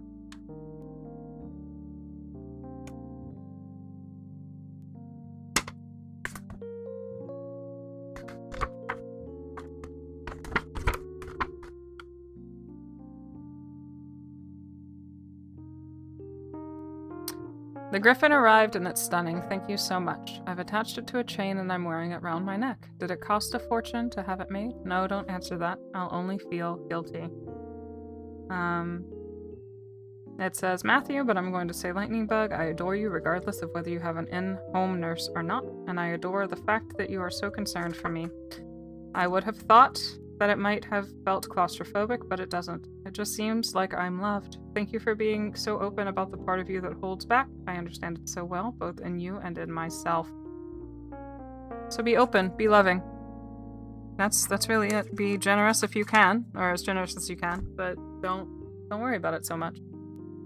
My question for Yandere is asking, mention French. I'm studying that right now. Wow, that's really cool.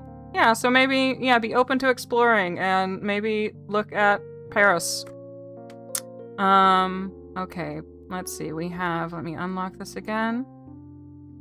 All right, Yandere is my question is, what should I know about what I need to let go of? Can it be the Alexandria book? It sure can be the Alexandria book. What does Yandere need to let go of?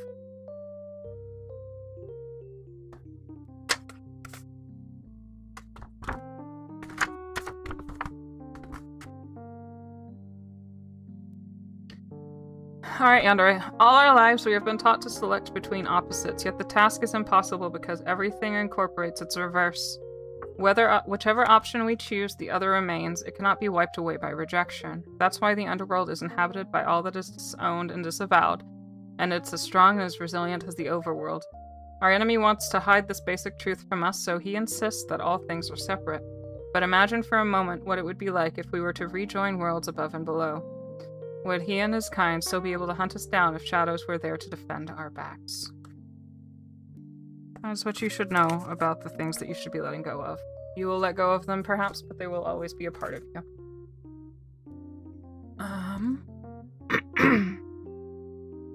Is an electrical engineering degree viable for me? Blitzer wants to know about that. Blitzer wants to know about the electrical engineering.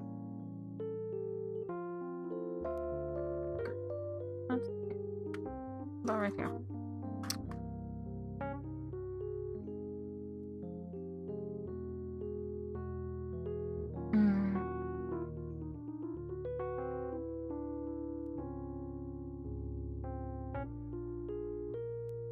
I must warn you, this man felt barely human, and whomever he purports to represent does not have your best interest at heart. So be careful with it, Blitzer.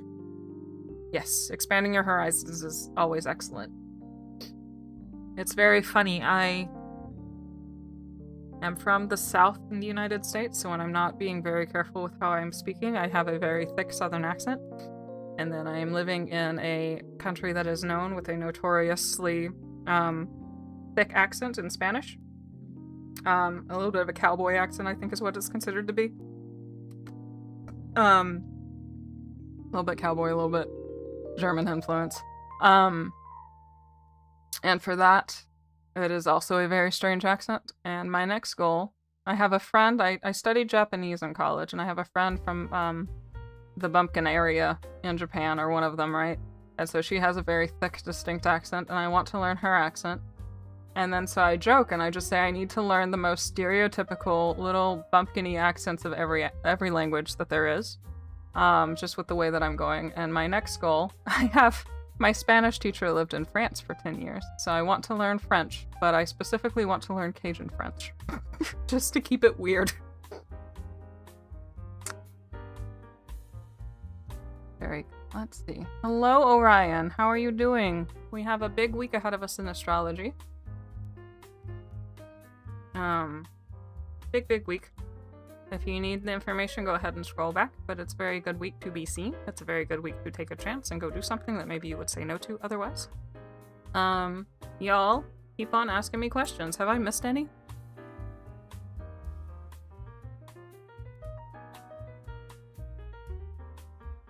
Tip your server. On that Ko-fi link, there is a tab for commissions. You can request private readings with Miss May and birth chart readings from me.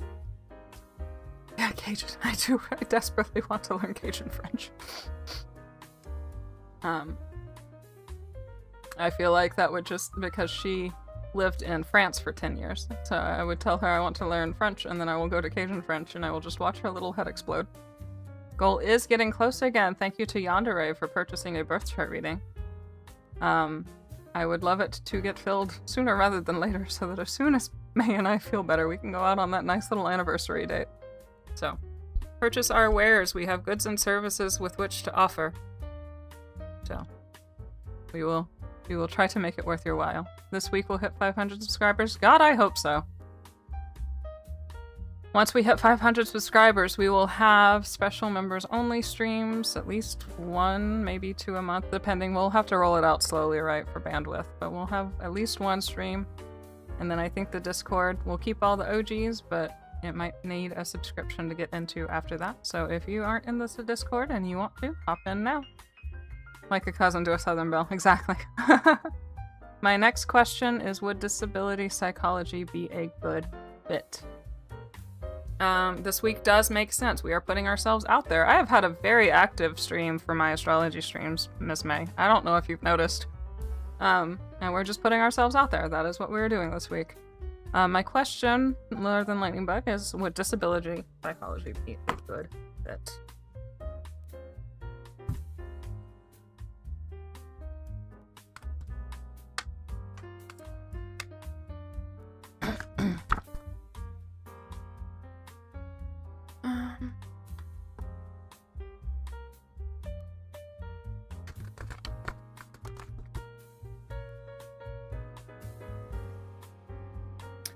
Alright, Northern Lightning Bug. I woke around 2 in the morning clinging to the thought that there's nothing like a life-threatening experience to make one realize the enormity of everything there is to lose. And there's so much about you that I couldn't bear to lose. I swam through it until dawn, immersed in my most cherished memories of you. Moments of you. I list out some things. And then at the bottom, and in the morning light, I swore to the heavens that no angel or shade of fate was ever going to take you away from me.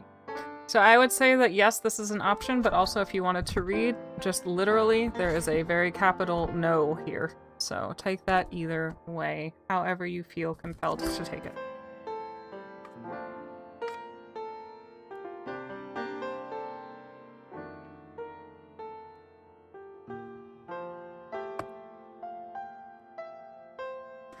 That's so sweet. Thank you.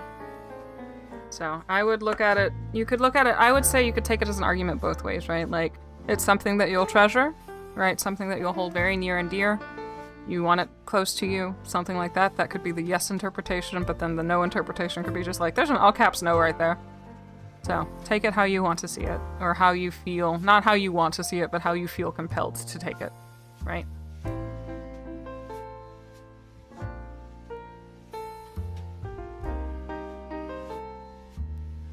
Yes, it is an excellent reason to learn a second language when your partner speaks it. Or a dear friend, right? Both of these are great motivators. And they're usually so excited when you're learning, right? That's so happy. It's so cute to watch them get excited. Took a little French in high school and college and would love to learn it, actually. Yes. And I don't think French personally, right? Because this is... Can we ask more than one question? Yes, you may, Yandere, because it's pretty quiet here. I don't have to invoke quite any of those rules. We don't need all of the structure that May has just yet. This is a little more of a free-for-all. I don't know if that's going to change eventually, but for now, yeah, go ahead and ask. As far as French and stuff goes, like, I'm big into the study of linguistics and the history of it, right? How languages evolved to be what they are. So I really like how, learning about how languages work. So I don't necessarily find French to be, quote, romantic, like they say it is. It's not particularly a collection of very romantic sounds to me, but I do find it fascinating.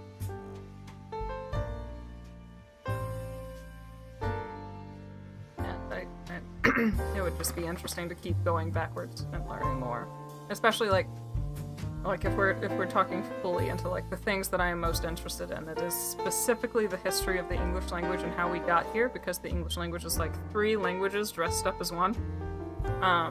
But yeah, it because of that, it broadens into general Indo-European languages. Don't forget to like the video if you haven't.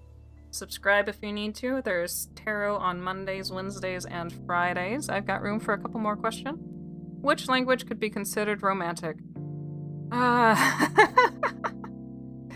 I mean, I understand with the intensity why the romance languages are considered romantic, not because the word romance is in there, because that is just because they are Roman, but just with the way, like, it seems to impact the culture, just the intensity of the Mediterranean cultures. Or, like, there's a lot of intensity in the words and stuff. Personally, for me, as far as, like, what sounds romantic, I went to school for Japanese. I went on a study abroad in Tokyo for a year. Yeah. I went to study abroad in Tokyo for a year, and I grew up in the South, remember, so I grew up around Spanish, and I grew up thinking that Spanish was like the slacker language that you could learn. Like, you're not gonna do anything, you're just trying to get the easy A kind of thing, right? You're just like, so I had like a negative little stereotype of it in my head. And so I went and I did Spanish and Russian during college, and then I got back from Tokyo after not hearing Spanish for about 10 or 11 months. And I hear a couple of people walking by me speaking Spanish, and I stopped dead in my tracks. And I kind of look back and I realize that is the prettiest language that I have ever heard. Right? So it's kind of been a pet project of mine since then to work on my Spanish. So it's nice to be able to do that. English is just 3 languages in a trench coat. I will say it again. English is just 3 languages in a trench coat with a couple of accessories from native British Isles languages. But it's like a watch and a ring. The languages are German, Old Norse, and French. That is what English is. It is 3 languages. If you learn English, you can learn 3 more languages fairly easily.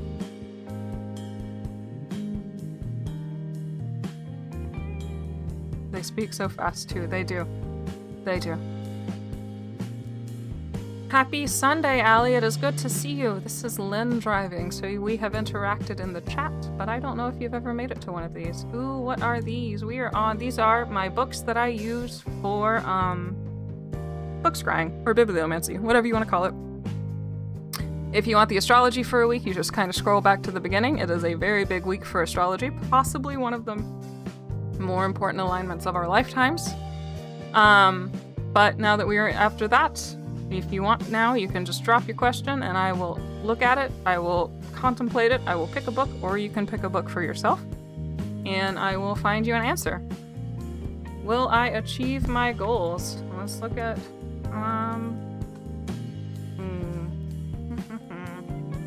we'll walk through a goal. Will Stephanie achieve her goals?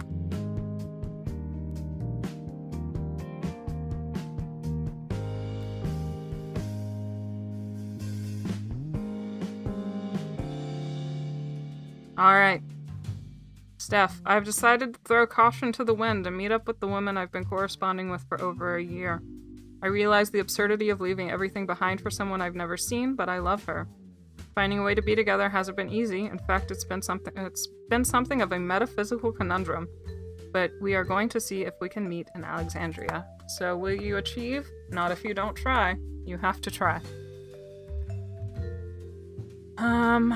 What are these? Will I achieve Old Norse? Is that what Spanish and French? I have to text the lady to cast a spell to lock in so I can finish my books this year, and yeah, it worked. Oh, Norse. Should I continue with doctor school? We want to ask if Lightning Bug should continue with doctor school. Lightning Bug, doctor school. Lightning Bug, doctor school.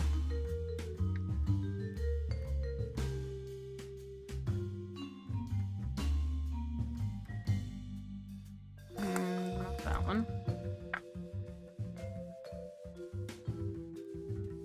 Alright, Lightning Bug, this one might be a little bit, it might need some thinking.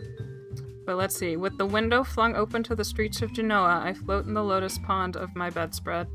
A stone tablet rests across my belly, covered in flowers. Reaching to pluck a morsel, I am enamored to find that my fingers have narrowed into slender amber talons. I hook a blossom and lower it to my lips, marveling as a clover sweet mustiness honeycombs across my tongue.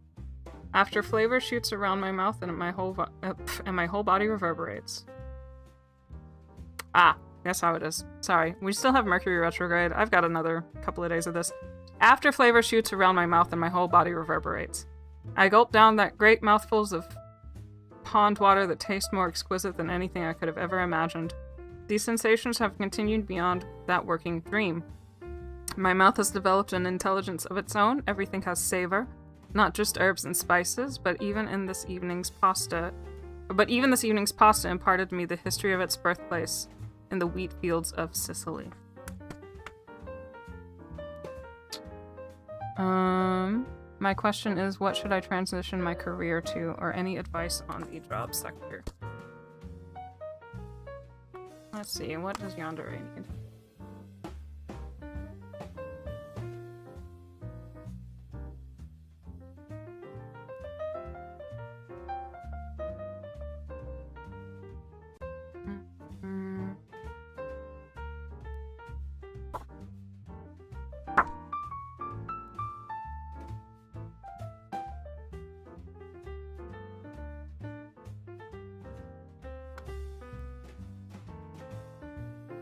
Alright, Yandere, in the midst of examining my 3 days' worth of facial growth, I had a thought. I went back to the bedroom, took out the book on Spanish poets, and looked up Duende on the index.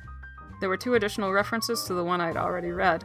One says, all over Andalusia, the people speak constantly of Duende and identify it accurately and instinctively whenever it happens.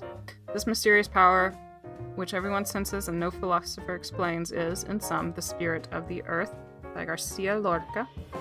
And then, Duende is silent, nearby, a pregnant and overwhelming power. It is death, life, and fate, the consummation of risk and knowledge.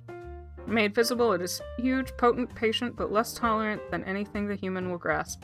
Duende is a sweet bliss that will infiltrate the bloodstream like toxin, by Simone.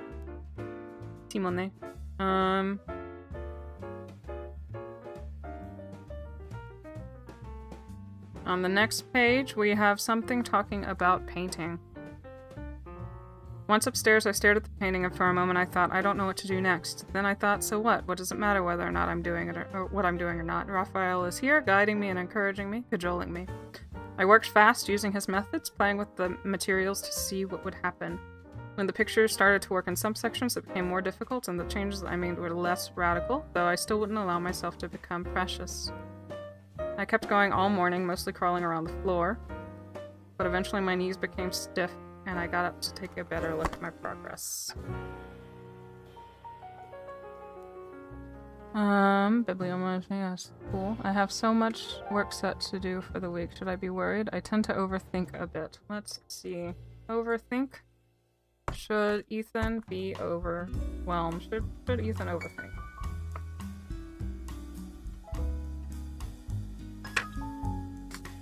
And don't worry about it, Cookie Monster. This is the smaller stream, since this is just Lynn. This isn't the tarot stream. We don't quite have to do the my question is set up yet, so don't worry. I just kind of see it since the chat goes a lot slower. Let's see. What was it? We had... Should I be worried?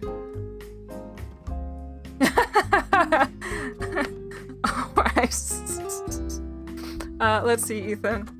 I am, as you may have guessed, very fond of Griffin, and I do worry about him. If he has found his missing half, I will rejoice. If, though, his is a quest of despair, it would be of great comfort to know that you, who are surely sensitive to his journey, were on hand should his expectations be destroyed. I've therefore taken the liberty of giving him your address, and I have suggested that he get in touch with you when he arrives in Alexandria. I know how kind you can be, and as I say, I think there might also be the reward of professional insights. However, I would be very grateful if you could keep in confidence all that I have shared with you. I think it better to let Griffin decide whether he wishes to relate his story to you. Alright, so Ethan. Maybe don't be worried. You are worried, but don't be afraid to ask for help. Okay? Will I pass my classes this semester? Cookie Monster wanted to know. Let's see. Ask Griffin, because that's just the one that I picked up. Will Cookie Monster pass?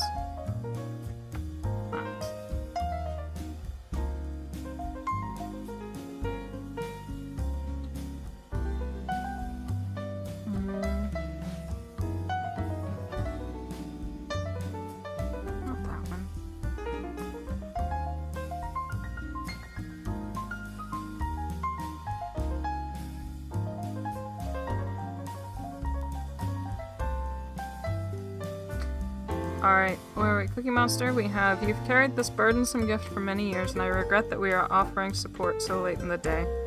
If you feel able to relocate your most recent dream, or to relate your most recent dream to us, we would be happy to help you put it into the larger context. As for the other matter that preoccupies you, the barriers hindering your yearnings for Matthew are already beginning to fall. Yes, you will pass. It might be rougher than a little bit rougher than you expect, but you will do fine. Alright, so we technically ended about 1, so I will take one more question if you have. Whoever first. Also, Sin, what's your yes-no dice question? I will add that to the list too. And then, reminder, we will be back tomorrow for tarot stream. Miss May will be driving again. This is Lil Lynn, remember? I will be in chat. If you have any question about the stars or anything, you can ask me in chat. I will be there. There's also a link to our Discord. Go ahead and join before we hit 500 followers here. And then in the Ko-fi link, you can tip your server if you want, or go over to the commissions, and you will see that you can get private readings with Miss May, and also little astrology birth chart summaries with me. You can let me know if you have anything in particular you want me to focus on, or I can just tell you about what I notice. My question is, should I make the call? Should Sen make the call?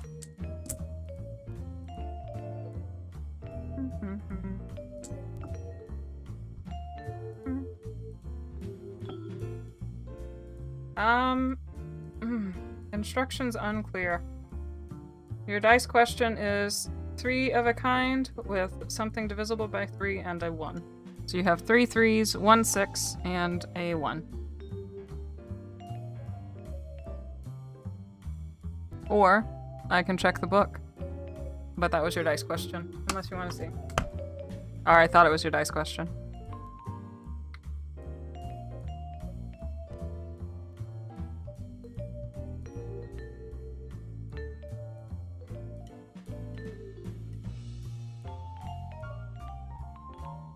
Okay, cool. It was a dice question. Very good. I didn't want to give you a dice question. You're like, I wanted a book.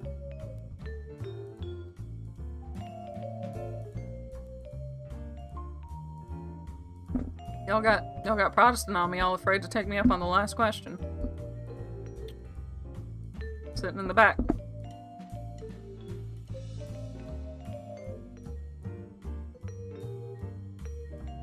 Just messing around? Okay.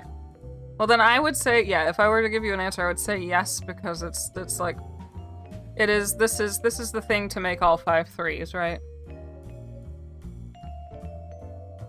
But then maybe this is that you don't want to, because it's red.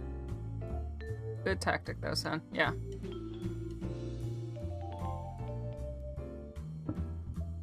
Going once? Going twice? Nothing else? Alright, my dears. Then I will call it. I have TV show to watch, and I have a World Cup final to watch. So, I will hop off of here. Y'all wish me luck with getting this dang ear to pop. I am miserable. We will be back tomorrow for a tarot stream. Don't forget that's our later run, so that is... Should I lean into liminal and spooky? Dice question. Yeah. Yeah, you should.